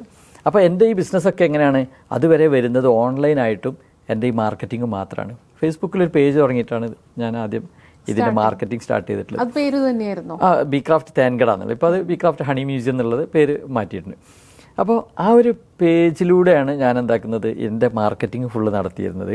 അത് കഴിഞ്ഞിട്ടാണ് പിന്നെ 2018 ആദ്യമായിട്ട് തേൻകട എന്നുള്ളൊരു സംരംഭം സ്റ്റാർട്ട് ചെയ്യുന്നത്. അത് മനോജ് കെ ജയനായിരുന്നു ഉദ്ഘാടനം ചെയ്ത്. വലിയ രീതിയിലുള്ള ബ്രാൻഡിങ്ങിലൊക്കെ ബിക്രാഫ്റ്റ് തേൻകട എന്ന് പറഞ്ഞിട്ടൊരു അടിപൊളി ഷോപ്പൊക്കെ തുടങ്ങി. ഷോപ്പായിട്ട് തുടങ്ങുന്നത് 2018 2018 തുടങ്ങി. അതുവരെ ശരിക്കും പറഞ്ഞാൽ ഓൺലൈൻ മാത്രമായിട്ടുള്ള അല്ലെങ്കിൽ ഓൺലൈനും ഈ കടകളിൽ കൊണ്ടുകൊടുക്കുന്ന ആ ബിസിനസ്സാണ്. 2018 ഷോപ്പ് വരുന്നത് 2018 2016 തുടങ്ങി 2018 ആ ഷോപ്പ് തുടങ്ങുന്നത്. അത് കഴിഞ്ഞിട്ട് ഈ 2018 പിന്നെ മാർച്ച് 14 എൻ്റെ ഷോപ്പിൻ്റെ ഇനാഗുറേഷൻ. കറക്റ്റ് 85ാമത്തെ ദിവസം ഞങ്ങൾ അത് കഴിഞ്ഞ ഉടനെ തന്നെ പിന്നെ കോഴിക്കോടും അതേപോലെ തന്നെ എറണാകുളത്തൊക്കെ ഷോപ്പ് പ്ലാൻ ചെയ്തിട്ടുണ്ട്. എറണാകുളത്ത് ഷോപ്പിൻ്റെ വർക്ക് നടന്നുകൊണ്ടിരിക്കുകയാണ്. ഈ സമയത്താണ് പിന്നെ 85ാമത്തെ ദിവസം 2019 ഓഗസ്റ്റ് 9 തോന്നുന്നത്, രണ്ടാമത്തെ പ്രളയം ഉണ്ടായല്ലോ. പ്രളയത്തിൽ എൻ്റെ ബിൽഡിങ് ഞാൻ പിന്നെ കൊച്ചിയിലാണുള്ളത്, അവിടുത്തെ ഷോപ്പിൻ്റെ വർക്കായിട്ട്. അപ്പോൾ എനിക്ക് പെട്ടെന്നൊരു കോൾ വന്നു, ബിൽഡിങ് താഴ്ന്നു പോയി എന്ന് പറഞ്ഞിട്ട്. അപ്പോൾ ഞാൻ നോക്കുമ്പോൾ ഫോട്ടോ നോക്കുമ്പോഴേ എൻ്റെ ഷോപ്പ് ഫുള്ള് താഴ്ന്നു പോയിട്ടുണ്ട് മണ്ണിനടിയിലേക്ക്. അത് പൊട്ടി വീണ് അമ്പി പോയിട്ടുണ്ട്. അതിൽ എൻ്റെ മുഴുവൻ സാധനങ്ങളും അതിലാണ്. എറണാകുളത്തേക്ക് പുതിയ ഷോപ്പിലേക്ക് വേണ്ട സാധനങ്ങൾ വരെ അന്ന് ലോഡ് ഇറങ്ങിയിട്ടുണ്ട്. ഈ ഗോഡൗണും ഓഫീസും അതേപോലെ ഈ സ്പൈസസിൻ്റെ കടയെല്ലാം ഇതിൽ തന്നെയാണ്. ഇത് മുഴുവനായിട്ട് അങ്ങ് വീണുപോയി. അപ്പോൾ വീണുപോയപ്പോൾ ഞാൻ എന്ത് ചെയ്ത്, പിന്നെ അവിടുന്ന് നേരെ ഇങ്ങോട്ട് വന്നു. ഇവിടെ വന്നപ്പോൾ ഇങ്ങനെയാണ് പ്രശ്നം. അത് കഴിഞ്ഞിട്ട് ഞാൻ എന്ത് ചെയ്ത്, ഇനിയിപ്പോൾ 2 ദിവസമൊക്കെ ഇവിടെ നിന്നിട്ട് വേഗം തിരിച്ച് കൊച്ചിയിലേക്ക് തന്നെ പോയി. കൊച്ചിയിലേക്ക് പോയി. എത്രത്തോളം നഷ്ടം സംഭവിച്ചിട്ടുണ്ട്? അതിൽ ശരിക്കും എന്ന് പറഞ്ഞാൽ 50 ലക്ഷം രൂപേൻ്റെ നഷ്ടമാണ്. അതായത് അത്രയും നാൾ ഉണ്ടാക്കിയിട്ടുള്ളത് മൊത്തം പോയി. കാരണം അങ്ങനെ വന്ന് അപ്പോൾ എനിക്കൊരു ചെറിയ സമാധാനം എന്ന് പറഞ്ഞാൽ ഞാൻ അവിടെ കൊച്ചിയിലേക്കുള്ള കുറച്ച് സാധനങ്ങൾ അവിടെ കൊച്ചിയിലേക്ക് ഇറക്കിയിട്ടുണ്ട്. അപ്പോൾ കൊച്ചിയിലെ ഷോപ്പ് പെട്ടെന്ന് അങ്ങ് സ്റ്റാർട്ട് ചെയ്യാമെന്ന് വിചാരിച്ചു. കൊച്ചിയിൽ സ്റ്റാർട്ട് ചെയ്യാൻ വേണ്ടിയിട്ട് നിന്നിട്ട് ഞാൻ നേരെ പോയി അവിടെ പോയി പണി തുടങ്ങുമ്പോൾ 13-ാം തീയതി ഞാൻ രാവിലെ കൊച്ചിയിൽ ഷോപ്പിലേക്ക് പോവാണ്. പോകുന്ന സമയത്ത് എയർപോർട്ട് റോഡിൻ്റെ അവിടെ എത്തിയപ്പോണ്ട് വെള്ളം അങ്ങനെ പൊങ്ങുന്നു. ഞാൻ അപ്പം തന്നെ അവിടുന്ന് വണ്ടി തിരിച്ച്, വൈഫും ഒക്കെ ഉണ്ടായിരുന്നു അവിടെ, എല്ലാവരെയും കൂട്ടിയിട്ട് ഞാൻ പറഞ്ഞു നമുക്ക് നാട്ടിലേക്ക് തന്നെ തിരിക്കാമെന്ന്. ഞങ്ങൾ കോഴിക്കോട് എത്തുമ്പോഴേക്ക് ഞങ്ങൾ നിന്ന ഫ്ലാറ്റ്, ഞങ്ങൾ ഏറ്റവും താഴത്തെ നിലയിൽ, ഈ ഫ്ലാറ്റിൽ മുഴുവനും വെള്ളം കയറിയിട്ട് അതിലുള്ള പ്രോഡക്റ്റുകൾ മുഴുവനും പോയി. പിന്നെ ആകെ ഉള്ളത് ഒരു ഈക്കോ വണ്ടിയിലുള്ള ഒരു 10-15 പെട്ടി ബോക്സ് ഹണി മാത്രമാണ് കയ്യിലുള്ളത്. ബാക്കിയുള്ളത് മുഴുവൻ പോയി. അപ്പോൾ അങ്ങനെ നേരെ വന്ന് ഞാൻ പിന്നെന്ത് ചെയ്ത്, കുറച്ച് സാമൂഹ്യ പ്രവർത്തനം ഇവിടെ പുത്തുമലയിലൊക്കെ, പിന്നെ വയനാട്ടിൽ പുത്തുമലയിലൊക്കെയുള്ള പ്രശ്നങ്ങളൊക്കെ ഉണ്ടായപ്പോൾ അവിടെയൊക്കെ പോയിട്ട് കുറച്ച് സാമൂഹ്യ പ്രവർത്തനങ്ങളൊക്കെ നടത്തി. ഒരാഴ്ച കഴിഞ്ഞപ്പോൾ ഒക്കെ മാറി. ശരിക്കും പറഞ്ഞാൽ ഒരു ബിസിനസ്സൊക്കെ തകർന്നിരിക്കുമ്പോൾ ഒന്നും ചെയ്യാൻ തോന്നാത്തൊരവസ്ഥയിലേക്ക് പോയാലും എല്ലാവർക്കും പതിവ്. പക്ഷെ അവിടെ അപ്പോഴും സാർ സാമൂഹ്യ പ്രവർത്തനങ്ങളിലേക്ക് ഇറങ്ങി തിരിക്കുകയാണ് ചെയ്തത്. അതെ. അപ്പോൾ അത് കഴിഞ്ഞിട്ട് ഞാൻ എന്ത് ചെയ്ത്, ഞാനപ്പോൾ ഒരു ഫേസ്ബുക്കിലൊരു പോസ്റ്റ് ഇട്ട്, 100ാം ദിവസം ബിക്രാഫ്റ്റ് ഹണി മ്യൂസിയത്തിൻ്റെ പുതിയ സ്ഥാപനം തുറക്കുന്നതാണ് തുടങ്ങിയിരിക്കും. പിന്നെ ഇതിനു മുമ്പ് അപ്പോൾ നമുക്ക് ഇങ്ങനെ ഓരോരുത്തർ ഓരോ കാര്യങ്ങൾ പറഞ്ഞു തരുമല്ലോ. അപ്പോൾ നമ്മൾ സാറുണ്ട്, ഡോക്ടർ പി ജയൻ സാറ് എന്നെ വിളിച്ചിട്ട് ഇങ്ങനെ ഒരു 10-20 മിനിറ്റ് സംസാരിച്ച്. അപ്പോൾ ഞാനിതിന് കേസൊക്കെ ആയിട്ട് പോകാമെന്നുള്ള പരിപാടിയായിരുന്നു. അതായത് പിന്നെ പഞ്ചായത്തിൻ്റെ ബിൽഡിംഗ് നഷ്ടപരിഹാരം കിട്ടുമെന്ന് വിചാരിച്ചിട്ട്. അപ്പോൾ എന്നോട് പറഞ്ഞ് നഷ്ടപരിഹാരം ഒന്നും കിട്ടാൻ ഒരു ഓപ്ഷനുമില്ല, ഇതിൽ 2 കാര്യങ്ങൾ ഉസ്മാനെ തിരഞ്ഞെടുക്കാം. ഒന്നുകിൽ എന്ത് ചെയ്യാം, പിന്നെ പുറകെ പോവാം, കേസൊക്കെ ആയിട്ട് അങ്ങനെ പ്രശ്നങ്ങളൊക്കെ ആയിട്ട് ചാനലുകളിലും പത്രങ്ങളിലൊക്കെ കരഞ്ഞ് വിളിച്ചൊക്കെ പോവാം. രണ്ടാമത്തെ ഓപ്ഷൻ എന്ന് പറഞ്ഞാൽ 1 വർഷം കഴിഞ്ഞിട്ട് ഞാനിങ്ങനെ ആയത് അന്ന് ആ ബിൽഡിങ് പോയതുകൊണ്ടാണ്, അത് നഷ്ടപ്പെട്ടതുകൊണ്ട് ഞാൻ ഇന്ന് ഈ രീതിയിലേക്ക് വളർന്നു എന്ന് പറയുന്ന രീതിയിലേക്ക് ഉസ്മാൻ എന്ത് ചെയ്യുക, ഒരു ചാനൽ ഇൻ്റർവ്യൂ വേണമെങ്കിൽ നടത്താം. പ്രധാനപ്പെട്ട പോയിന്റ്. അപ്പോൾ ഈ ഒരു ലെവൽ പറഞ്ഞപ്പോൾ ഞാൻ എന്ത് ചെയ്ത്, ഞാനതൊക്കെ കീറിക്കളഞ്ഞ് ഞാനങ്ങ് സ്വസ്ഥം എല്ലാം ഒന്നും വേണ്ടാന്ന് വെച്ചു. പല ആളുകളും ചോദിച്ചു അത് പൊളിച്ചിട്ട് അതിന് അടിയിൽ നിന്ന് എന്തെങ്കിലും എടുത്തുകൂടെ. ഞാൻ പറഞ്ഞു ഒന്നും വേണ്ട, ഒരു നഷ്ടപരിഹാരത്തിനും പോകാതെ ഞാൻ എന്ത് ചെയ്ത് നേരെ ഒരു പോസ്റ്റ് ഇട്ട് 100-ാം ദിവസം ബി ക്രാഫ്റ്റിൻ്റെ അങ്ങനെ കൗണ്ട് ഡൗൺ ആയി 99. അങ്ങനെ ഓരോ ദിവസം ഇങ്ങനെ ഞാൻ എണ്ണി ഇങ്ങനെ ഇടും. അത് നമ്മളൊരു അങ്ങനെ കുറച്ച് ദിവസം കഴിഞ്ഞപ്പോൾ ഞാൻ എൻ്റെ സുഹൃത്ത് ഉണ്ട്, അതിനെ വിളിച്ചിട്ട് അവൻ നടത്തുന്നൊരു കടയുണ്ട്. ആ കട പിന്നെ അവിടെ എവിടെയെങ്കിലും നമുക്കൊരു ഷോപ്പ് കിട്ടാനുണ്ടെന്ന് വെച്ചപ്പോൾ ഇദ്ദേഹം എന്നോട് പറഞ്ഞു ഈ ഷോപ്പ് എടുത്തോന്നാണ്. ഞാൻ അപ്പം തന്നെ ആ പറഞ്ഞ വിലക്ക് അതങ്ങ് എടുത്ത് അതിൽ പുതിയ ഷോപ്പ് തുടങ്ങി 100-ാം ദിവസം ഉദ്ഘാടനം കഴിഞ്ഞു. അങ്ങനെ ആ 100-ാം ദിവസം തുറന്ന് അത് പിന്നെ ഷോപ്പൊക്കെ നല്ല രീതിയിൽ പോവാണ്. പിന്നീട് ഞാനിങ്ങനെ ചിന്തിക്കുകയാണ് എന്താണ് അടുത്ത പദ്ധതി. അങ്ങനെ നിൽക്കുന്ന സമയത്ത് പുതിയ പ്രോജക്റ്റൊക്കെ ഇങ്ങനെ അപ്പോൾ ഇതിൽ പുതിയ ഷോപ്പ് തുറന്നപ്പോഴാണ് എനിക്ക് വേറെ കോംപ്ലിക്കേഷൻസ് വന്നത്. എനിക്ക് ഹണി സപ്ലൈ ചെയ്ത ആൾ ഞാൻ ആ വീണ സമയത്ത് ഇദ്ദേഹം എന്ത് ചെയ്ത് മാർക്കറ്റിലേക്ക് ഡയറക്റ്റ് ഇറങ്ങി. കാരണം ഞാൻ നല്ലൊരു മാർക്കറ്റ് സ്പേസ് ഉണ്ടാക്കിയിട്ടുണ്ട്. ഇദ്ദേഹം ഈ മാർക്കറ്റിലേക്ക് ഇറങ്ങി. ഞാൻ അവിടുന്ന് തഴയപ്പെട്ടു. എനിക്ക് കൃത്യമായിട്ട് പ്രോഡക്റ്റ് കിട്ടാതായി. അങ്ങനെ വന്നപ്പോഴാണ് എനിക്ക് ഭയങ്കര പ്രോബ്ലം. അത് എനിക്ക് ആ ബിൽഡിങ് പോയതല്ല പ്രശ്നം, എനിക്ക് പ്രോഡക്റ്റ് കിട്ടുന്നില്ല. അപ്പോഴാണ് ഞാൻ എന്ത് ചെയ്ത് ഞാനിതിൻ്റെ പ്രൊക്യൂർമെൻറ്റ് സ്റ്റാർട്ട് ചെയ്യുന്നത്.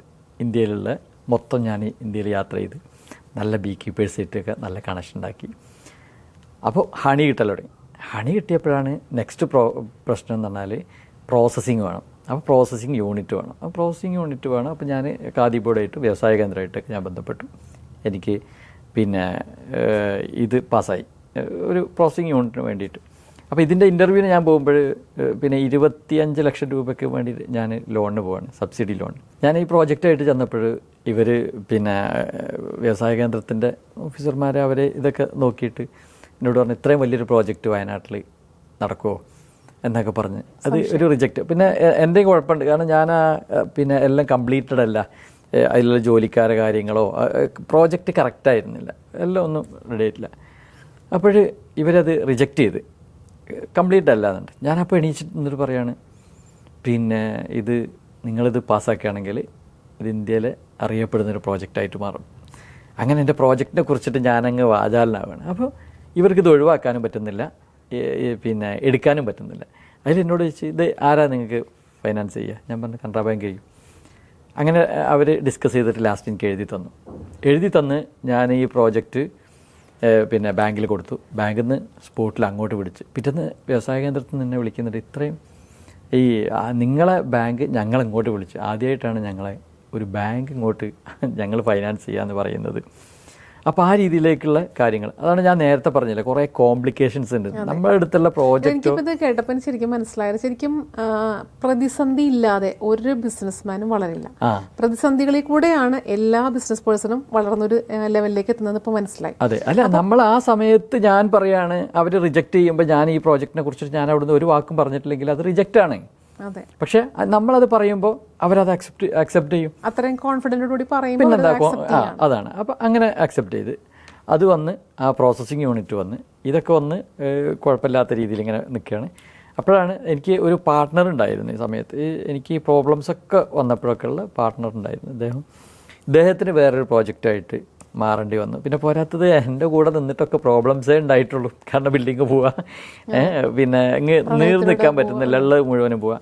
അങ്ങനെ ഇദ്ദേഹത്തെ പറഞ്ഞ കൃത്യ കാര്യങ്ങളിലേക്ക് എത്തുന്നതിന് ഏറ്റവും വലിയ പോയിന്റ് ആണ് 100 ദിവസത്തിനുള്ളിൽ ഈ ഒരു ഷോപ്പ് തുടങ്ങി. അപ്പോൾ ഇങ്ങനെ വന്ന് ഞാൻ പിന്നെ എറണാകുളത്ത് ഷോപ്പ് തുടങ്ങി, കാലിക്കറ്റ് ഷോപ്പ് തുടങ്ങി. അപ്പോൾ എൻ്റെ ഉദ്ദേശം എന്താണെന്ന് പറഞ്ഞാൽ 100 ഷോപ്പുകൾ ഇന്ത്യയിൽ, 100 പിന്നെ കേരളത്തിൽ 100 ഔട്ട്ലെറ്റുകൾ തുടങ്ങുക എന്നുള്ളൊരു ഉദ്ദേശത്തിലാണ് ഞാൻ വരുന്നത്.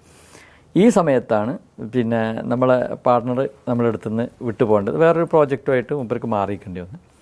ഇതും കൂടെ വന്നപ്പോൾ എൻ്റെ ഏകദേശം എല്ലാം പോയി. കാരണം നല്ലൊരു ഫണ്ട് ഇദ്ദേഹത്തിന് കൊടുക്കാനുണ്ട്.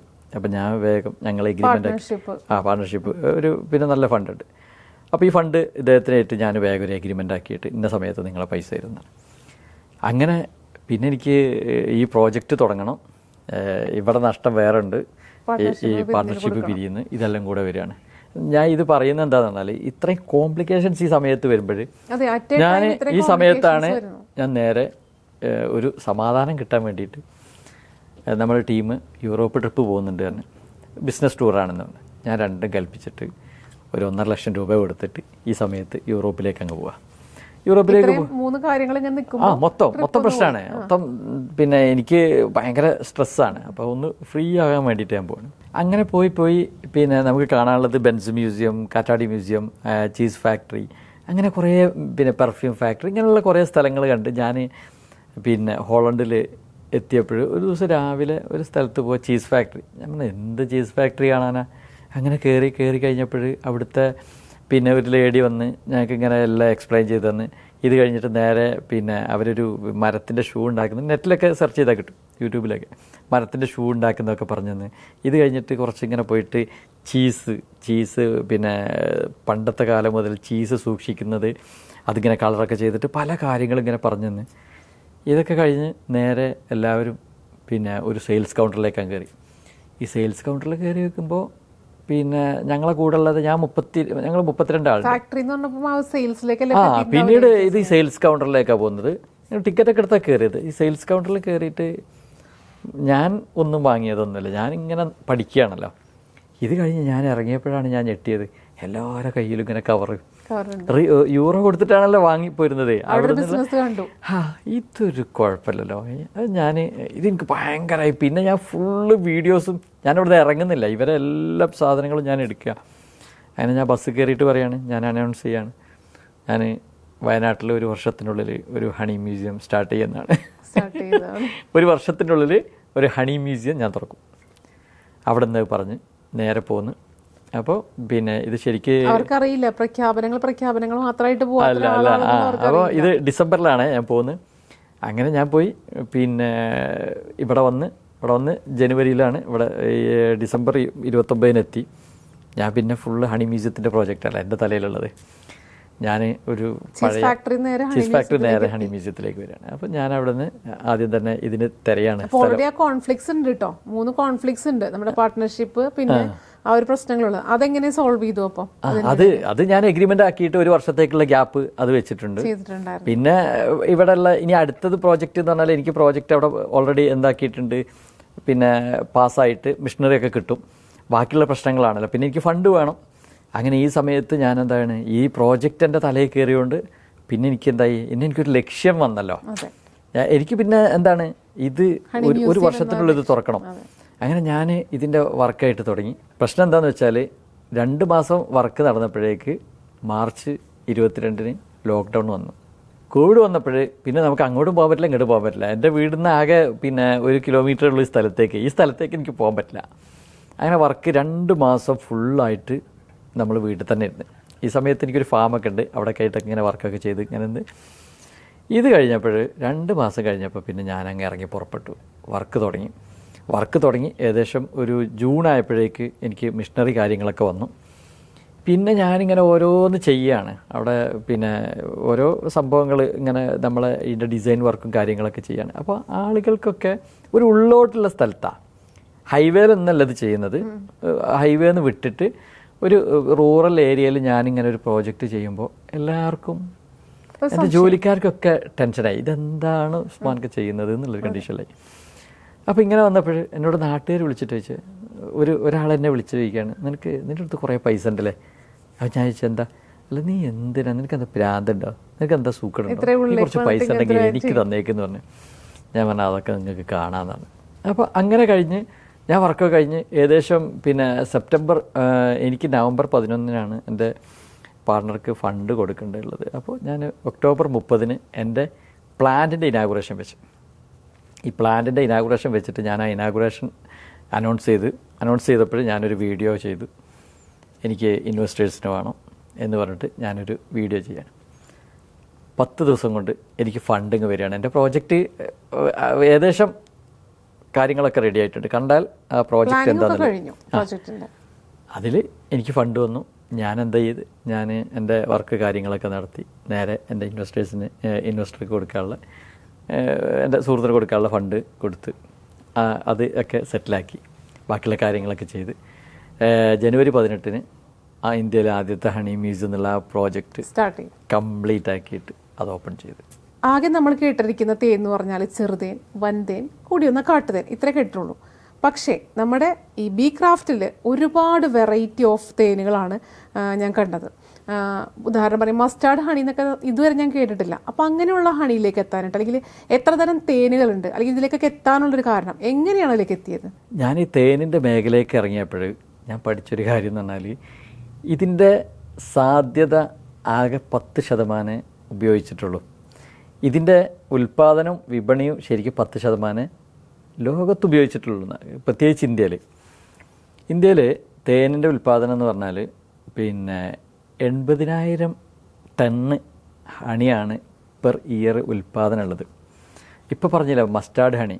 ഈ മസ്റ്റാർഡ് ഹണീൻ്റെ പ്രത്യേകത എന്താണെന്നറിയോ? ഇതിൽ ഏറ്റവും കൂടുതൽ ഉൽപ്പാദനമുള്ള തേന് മസ്റ്റാർഡ് ഹണിയാണ്. അത് എങ്ങനെയാണ് ഈ മസ്റ്റാർഡ് ഹണി എന്നുള്ളത്? മസ്റ്റാർഡ് ഹണി എന്ന് പറഞ്ഞാൽ കടുക് പൂന്തേൻ. ഇപ്പൊ നമ്മളിവിടെ കേരളത്തിൽ ഏറ്റവും കൂടുതലായിട്ട് കിട്ടുന്നത് റബ്ബർ തേനാണ്. റബ്ബർ തോട്ടങ്ങളിലൊക്കെ വെച്ചിട്ടാണ് ബോക്സ് വെച്ചിട്ടാണ് കിട്ടുന്നത്.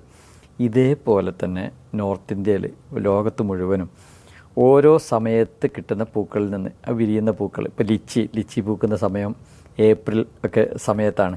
സിഡർ ഹണി വരുന്നത് ശരിക്ക് ഒക്ടോബർ നവംബറിലാണ്. പിന്നെ അതേപോലെ തന്നെ ഒരു ഡിസംബറോടടുത്തിട്ടാണ് പിന്നെ മസ്റ്റാർഡ് ഹണി വരുന്നത്. അങ്ങനെ ഓരോ ഹണിക്കും ഓരോ പൂക്കൾ പൂക്കുന്ന സമയം ഉണ്ടാകുമല്ലോ, ഈ സമയത്ത് ഉള്ള കളക്ഷനാണ് ഈ ഹണി വരുന്നത്. ഇപ്പോൾ ശരിക്കും എന്ന് പറഞ്ഞാൽ ഇപ്പോൾ നമ്മൾ നോർത്ത് ഇന്ത്യയിലൊക്കെ ചെന്ന് കഴിഞ്ഞാൽ ഏക്കർ കണക്കിന് ഒരേ കൃഷിയാണാവുക. ഇപ്പോൾ നമ്മൾ ഈ ഗുണ്ടൽപേട്ടൊക്കെ പോയി കഴിഞ്ഞിട്ടുണ്ടെങ്കിൽ നമുക്ക് കാണാം സൂര്യകാന്തി പൂക്കുന്ന സമയം. ഈ സൂര്യകാന്തി തേനുണ്ട്, നല്ല മഞ്ഞ കളറുള്ള നല്ല ടേസ്റ്റുള്ള ഹണിയാണ്. അപ്പോൾ ഏക്കർ കണക്കിന് ഒരേ കൃഷി. ഈ കൃഷി സ്ഥലങ്ങളിൽ ഇവരെന്ത് ചെയ്യും? ബോക്സ് കൊണ്ടുപോയി വെക്കും. അപ്പോൾ ഈ ബോക്സ് കൊണ്ടുപോയി വെച്ചിട്ട് ഹണി കളക്ട് ചെയ്യും. അപ്പോൾ 2 കാര്യമുണ്ട്. ഒന്ന്, അവിടെ പോളിനേഷൻ നടക്കും നല്ല രീതിയിൽ. രണ്ടാമത്തെന്ന് പറഞ്ഞാൽ ഹണി കളക്ഷനും നടക്കും. അപ്പോൾ ഇത് കഴിഞ്ഞിട്ടുണ്ടെങ്കിൽ ഈ കൃഷി കഴിഞ്ഞാൽ അടുത്തത് ചിലപ്പോൾ ഇവിടെ മസ്റ്റാർഡ് ഹണി കഴിഞ്ഞാൽ പിന്നെ കോറിയൻഡർ ഉണ്ടാവുക. അപ്പോൾ കോറിയൻഡറിൻ്റെ സ്ഥലത്ത് കൊണ്ടുപോകും. പിന്നെ ലിച്ചി ഉണ്ടാവും, ലിച്ചിയിൽ വെക്കും. പിന്നെ സിഡർ ഉണ്ടാവും, അജുവൈൻ ഉണ്ടാവും. അങ്ങനെ പിന്നെ ഓരോ വെറൈറ്റീസ് ഹണീൻ്റെ സമയത്തും ഈ ബോക്സുകൾ മാറ്റി വെച്ചിട്ടാണ്. ശരിക്കും എനിക്കൊരു ഭയങ്കര അത്ഭുതം തോന്നിയൊരു കാര്യമായിട്ട് ഇത്രയും ഈ തേനുകളുടെ ഇത്തരം വെറൈറ്റി. അതായത് അപ്പോൾ ഇങ്ങനെയാണ്, അതായത് ഓരോ സീസൺ ടൈമിൽ ഉണ്ടാകുന്ന ആ ഒരു പൂവുകൾ. ഇപ്പം കടുകാണെങ്കിൽ കടുക് പൂന്തേൻ, അല്ലെങ്കിൽ അങ്ങനെ സൂര്യകാന്തിയുടെ ആ പൂവിൽ നിന്നുള്ള തേൻ, അങ്ങനെയുള്ള ഓരോ തേനുകളാണ് നമ്മൾ ഉൽപ്പാദിപ്പിക്കുന്നത്. അതെ അതെ അതെ, അങ്ങനെയാണ്. അങ്ങനെ കിട്ടുന്ന തേന് നമ്മൾ കൊണ്ടുവന്നിട്ട് ലാബ് ടെസ്റ്റ് ചെയ്തിട്ട് നമ്മൾ എന്ത് ചെയ്യും? അത് ആദ്യം കൊണ്ടുവന്ന് നമ്മൾ സ്റ്റോർ ചെയ്തിട്ട് നമ്മൾ ഒരു കിലോ അല്ലെങ്കിൽ 10 കിലോ 20 കിലോ 50 കിലോ 100 കിലോ അങ്ങനെ ഒന്നും എടുക്കുക. നമ്മൾ പിന്നെ നമുക്കൊരു ബീ കീപ്പേഴ്സ് ഉണ്ടെങ്കിൽ അവർ ജെന്യൂൻ പാർട്ടിനായിട്ട് മാത്രം ഡീല്. നമുക്ക് ഞങ്ങളിടയിൽ ആരില്ല, ഇടനിലക്കാരില്ല. ബീ ക്രാഫ്റ്റും അതേപോലെ ബീ കീപ്പേഴ്സും ഡയറക്റ്റാണ്. ഞാൻ അവരൊക്കെ വീട്ടിൽ പോകാറുണ്ട്, അവരായിട്ടൊക്കെ നല്ല ബന്ധമുണ്ട്. അപ്പോൾ അവർ ഡയറക്റ്റ് ഈ പ്രോഡക്റ്റ് നല്ല ക്വാളിറ്റി പ്രോഡക്റ്റ്, എന്തെങ്കിലും ചെറിയ കോംപ്ലിക്കേഷൻസ് ഉണ്ടെങ്കിൽ അവർ പറയും അത് എടുക്കേണ്ടതാണ്. ഇനി അഥവാ ഇവരെടുത്തുനിന്ന് ഞങ്ങൾക്ക് കിട്ടിയ പ്രോഡക്റ്റ് ഒരു ടെസ്റ്റ് ഫെയിലായാൽ പിന്നെ ആ ഡീലറേറ്റ് പിന്നെ ബീ കീപ്പറായിട്ട് നമ്മൾ ഒരു കണക്ഷനില്ല കട്ട് ചെയ്തിട്ടുണ്ട്. നമുക്കൊരു ലോട്ട് പ്രോഡക്റ്റ് നമുക്ക് കംപ്ലയിൻറ്റ് വന്നിട്ട് ഒരു നല്ല ലാർജ് സ്കെയിലിൽ ഞങ്ങൾ ചെയ്തൊരു ബിസിനസ് ഞങ്ങൾ കട്ട് ചെയ്തിട്ടുണ്ട്. അപ്പോൾ അങ്ങനെയാണ് ഞങ്ങൾ എന്താക്കുന്നത്. അത്രയും ട്രസ്റ്റ് നമുക്ക് ബീ ക്രാഫ്റ്റ്. അപ്പോൾ ക്വാളിറ്റി പ്രോഡക്റ്റ് മാത്രം വിപണിയിലേക്ക് എത്തിക്കുക. അത് എല്ലാ ലോട്ടും നമ്മൾ ടെസ്റ്റ് നടത്തി അങ്ങനെയാണ് നമ്മൾ എന്താക്കുന്നത്, വിപണിയിലേക്ക് എത്തിക്കുന്നത്. അതെനിക്ക് പ്രേക്ഷകരോട് എനിക്ക് പറയാനുള്ളത്, ഒരിക്കലെങ്കിലും നമ്മൾ വയനാട്ടിലെ ബീ ക്രാഫ്റ്റിലൊന്നും പോകണം. കാരണം തീർച്ചയായിട്ടും ഒരുപാട് വെറൈറ്റി ഓഫ് ഹണീസാണ് നമുക്ക് അവിടെ അവൈലബിൾ ആയിട്ടുള്ളത്. അതിന് ഈ ഒരു ക്ലീഷേ ക്വസ്റ്റ്യനിലേക്ക് വരികയാണെങ്കിൽ തേൻ തീർച്ചയായിട്ടും നമുക്കറിയാം ഒരു ഔഷധമാണ്.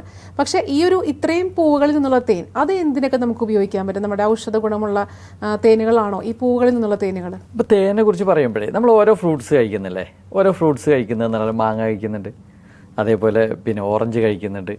പിന്നെ ഓരോ ഫ്രൂട്ട്സിനും അതിൻ്റെ രുചി വ്യത്യാസമുണ്ട്, അതേപോലെ തന്നെ അതിൻ്റെ ഗുണങ്ങളും വ്യത്യാസമുണ്ട്. അതേപോലെ തന്നെ ഹണി എന്ന് പറഞ്ഞാൽ ഒരു കോമൺ പ്രോഡക്റ്റാണ്. ഹണീൻ്റെ പ്രത്യേകത എന്ന് പറഞ്ഞാൽ ഹണി എന്ന് പറയുന്നത് പിന്നെ തേനീച്ചകൾ പൂവിൽ നിന്ന് എടുക്കുന്നത് 100% സുക്രോസാണ്. പഞ്ചസാര 96% സുക്രോസ് ഉള്ളൂ. അതിനേക്കാൾ ഡേഞ്ചർ പ്രോഡക്റ്റാണ് സുക്രോസ്, പിന്നെ അത് പൂവിൽ നിന്ന് എടുക്കുന്നത്. പക്ഷേ അത് തേനീച്ചകളുടെ വയറ്റിലെത്തി അവരുടെ എൻസൈം അമിനോ ആസിഡൊക്കെ ആയിട്ട് പ്രവർത്തിച്ചിട്ട് ആണ് പിന്നെ ആ സുക്രോസ് ഫ്രക്ടോസും ഗ്ലൂക്കോസും ആയിട്ട് മാറുകയാണ് ചെയ്യുന്നത്. പിന്നെ ഫ്രക്ടോസും ഗ്ലൂക്കോസും അത് പിന്നെ കാഠിന്യം കുറഞ്ഞ പഞ്ചസാരകളായി മാറുകയാണ് ദഹന പ്രക്രിയ കഴിഞ്ഞിട്ട്. ഒരു 4-5 തേനീച്ചകളുടെ വയറ്റിൽ നിന്നിട്ട് പിന്നെ ദഹന പ്രക്രിയ കഴിഞ്ഞിട്ടാണ് ഈ പ്രോഡക്റ്റ് കിട്ടുന്നത്. അങ്ങനെ 100% സുക്രോസ് 5% താഴേക്കാക്കി മാറ്റുന്നതാണ് തേനിൻ്റെ പ്രത്യേകത എന്ന് പറയുന്നത്. അപ്പോൾ കാഠിന്യം കുറഞ്ഞ പഞ്ചസാര, അതുകൊണ്ടാണ് ഷുഗർ പേഷ്യൻസിന് വരെ നമുക്ക് തേൻ കഴിക്കാമെന്നൊക്കെ പറയുന്നത്. അപ്പോൾ ഇങ്ങനെ കിട്ടുന്ന ആ തേന് അതിൽ ഈ ഫ്രൂട്ട്സിൻ്റെ വെറൈറ്റിക്ക് അനുസരിച്ച് ടേസ്റ്റ് ഡിഫറെൻ്റ് ഉണ്ടാവും. ഇപ്പോൾ കടുക് പൂന്തേൻ എന്ന് പറഞ്ഞാൽ കടുക് പൂന്തേൻ്റെ പ്രത്യേകത എന്താ അറിയോ? ഈ കടുക് ഞാൻ ഇപ്പോൾ പറഞ്ഞാൽ ഏറ്റവും കൂടുതൽ ഉൽപ്പാദനമുള്ള തേന് കടുകാണ്. പക്ഷേ ഈ കടുക് എവിടെ പോകുന്നത്? ഇത് മുഴുവൻ പോകുന്നത് യൂറോപ്പിലേക്കും പിന്നെ അമേരിക്കയിലേക്കുമാണ്. എന്താ പ്രത്യേകത എന്ന് പറഞ്ഞാൽ ഈ കടുക് പൂന്തേന് ഹീറ്റ് കൂടുതൽ, ചൂട് കൂടുതലാണ്. ഈ ചൂട് കൂടുതലായതുകൊണ്ട് ഇത് കഴിക്കുന്ന സമയത്ത് നമ്മുടെ ബോഡി ഹീറ്റാവും. ഈ വാതരോഗം, അതേപോലെ തന്നെ വെരിക്കോസ് വെയിന്, ഇതിനൊക്കെ വളരെ നല്ല ഔഷധമാണ്. ബ്ലഡ് സർക്കുലേഷൻ കൂടുന്നത് മസ്റ്റാർഡ് ഹണി. അതേപോലെ ഇവിടെയൊക്കെ തണുത്ത കാലാവസ്ഥയിൽ ഇത് കഴിച്ചു കഴിഞ്ഞാൽ ഇവർക്ക് ബോഡി ഹീറ്റാവും. അതുകൊണ്ടാണ് ഈ ഹണി മുഴുവനായിട്ട് അങ്ങോട്ടേക്ക് പോകുന്നത്. ഇന്ത്യയിൽ വളരെ കുറഞ്ഞ രീതിയിൽ മസ്റ്റാർഡ് ഹണി എന്താക്കുന്നുള്ളൂ, ഉപയോഗിക്കുന്നുള്ളൂ. നമ്മൾ പണ്ടേ തൊട്ട് കേൾക്കുന്നതാണ് തേനും വയമ്പും കൊടുക്കാന്ന് പറഞ്ഞാൽ. അപ്പോൾ അതിൽ തേൻ ഉൾപ്പെടുന്നുണ്ട്. അപ്പോൾ ഈ പറഞ്ഞ എല്ലാ വെറൈറ്റി ഓഫ് തേനുകളും നമുക്ക് ചെറിയ കുട്ടികൾക്കൊക്കെ കൊടുക്കാൻ പറ്റും. ചെറിയ കുട്ടികൾക്ക് കൊടുക്കാം. പക്ഷേ ഈ ചെറിയ കുട്ടികൾക്ക് തേൻ കൊടുക്കുന്നത് എന്തിനാന്നുള്ള ഒരു പർപ്പസ് ഉണ്ട്. അതെന്താണെന്ന് വെച്ചാൽ നമ്മൾ തൊട്ട് കൊടുക്കും തേന്. അതല്ലാതെ കുട്ടികളുടെ സംസാരത്തിൻ്റെ പ്രോബ്ലം ഉണ്ടാവില്ല. ഈ കുട്ടികൾ ഈ സംസാരം കുറവുള്ള കുട്ടികൾക്ക് ഈ ചെറുനാവിൻ്റെ കംപ്ലൈൻറ്റിനാണ് ചെറുതേനാണ് അതിന് കൊടുക്കുക. അപ്പോൾ അത് അന്ന് മുതലേ കൊടുക്കുന്നതാണ്. പക്ഷെ അത് നല്ലൊരു മെഡിസിനാണത്. കുട്ടികൾക്ക് സംസാരശേഷി പ്രോബ്ലത്തിനൊക്കെ ഉള്ള പിന്നെ ചെറുതേനും ഈ വയമ്പോ കൊടുക്കുന്നത് അതിനാണ്. ഇനി തേനിൻ്റെ തന്നെ വേറെ എന്തെല്ലാം ബൈ പ്രോഡക്ട്സ് ആണ് നമുക്ക് ബി ക്രാഫ്റ്റ് പ്രൊവൈഡ് ചെയ്യുന്നത്? തേനുണ്ട്, അതേപോലെ തന്നെ നമുക്കിപ്പോൾ തേനീച്ചക്കൂട്ടിൽ നിന്ന് കിട്ടുന്നതാണ് തേന്. അതേപോലെ തന്നെ ബി വാക്സ് എന്ന് പറയുന്നത് നമുക്ക് ലിബാമായിട്ടും കാലുവിള്ളലിനൊക്കെ ഉപയോഗിക്കുന്ന അത് നല്ല രീതിയിലുണ്ട്. പിന്നെ അതേപോലെ തന്നെ തേനീച്ചക്കൂട്ടിൽ നിന്ന് കിട്ടുന്നതാണ് ബി പോളൻ എന്ന് പറയുന്നത് പൂമ്പൊടി നമ്മൾ മാർക്കറ്റ് ചെയ്യുന്നുണ്ട്. കുട്ടികൾക്ക് എല്ലിനൊക്കെ ഉറപ്പ് കിട്ടാനൊക്കെ നല്ലതാണ്. സ്പോർട്സ്മാൻമാരായ കുട്ടികൾക്കൊക്കെ വളരെ നല്ല പ്രോഡക്റ്റാണ് ഇത് ഈ ബി പോളൻ എന്ന് പറയുന്നത്. അതുപോലെ വേറൊരു പ്രോഡക്റ്റ് ഉണ്ട്, റോയൽ ജെല്ലി എന്ന് പറയുന്നത്. റോയൽ ജെല്ലി എന്ന് പറഞ്ഞാൽ റാണീച്ചൻ്റെ ഫുഡാണത്. ഒരു തേനീച്ച വിരിഞ്ഞിറങ്ങുന്ന സമയം ഈ വിരിഞ്ഞിറങ്ങുന്ന തേനീച്ചകളുടെ ഒരു 6 ദിവസം പ്രായമായ തേനീച്ചകളുടെ തലച്ചോറിൽ നിന്ന് ഊറി വരുന്ന ഒരു മിൽക്കാണ് റോയൽ ജെല്ലി എന്ന് പറയുന്നത്. സാധാരണ ഒരു തേനീച്ച ജീവിക്കുന്നതെന്ന് പറഞ്ഞാൽ 40 ദിവസം മുതൽ 160 ദിവസം വരെയാണ് ഒരു തേനീച്ച ജീവിക്കുക. എന്നാൽ പിന്നെ ഒരു റാണീച്ച ജീവിക്കുന്നത് 3 വർഷം മുതൽ 5 വർഷം വരെ റാണീച്ച ജീവിക്കുന്ന. ഈ റാണീച്ച അങ്ങനെ ജീവിക്കാൻ കാരണം എന്താണെന്ന് വെച്ചാൽ ഈ റോയൽ ജെല്ലി കഴിക്കുന്നതുകൊണ്ടാണ്. അപ്പോൾ നമ്മൾ ആ റോയൽ ജെല്ലി നമ്മൾ കഴിക്കുകയാണെങ്കിൽ നമുക്കതിൻ്റെ ഗുണങ്ങളുണ്ടാവും.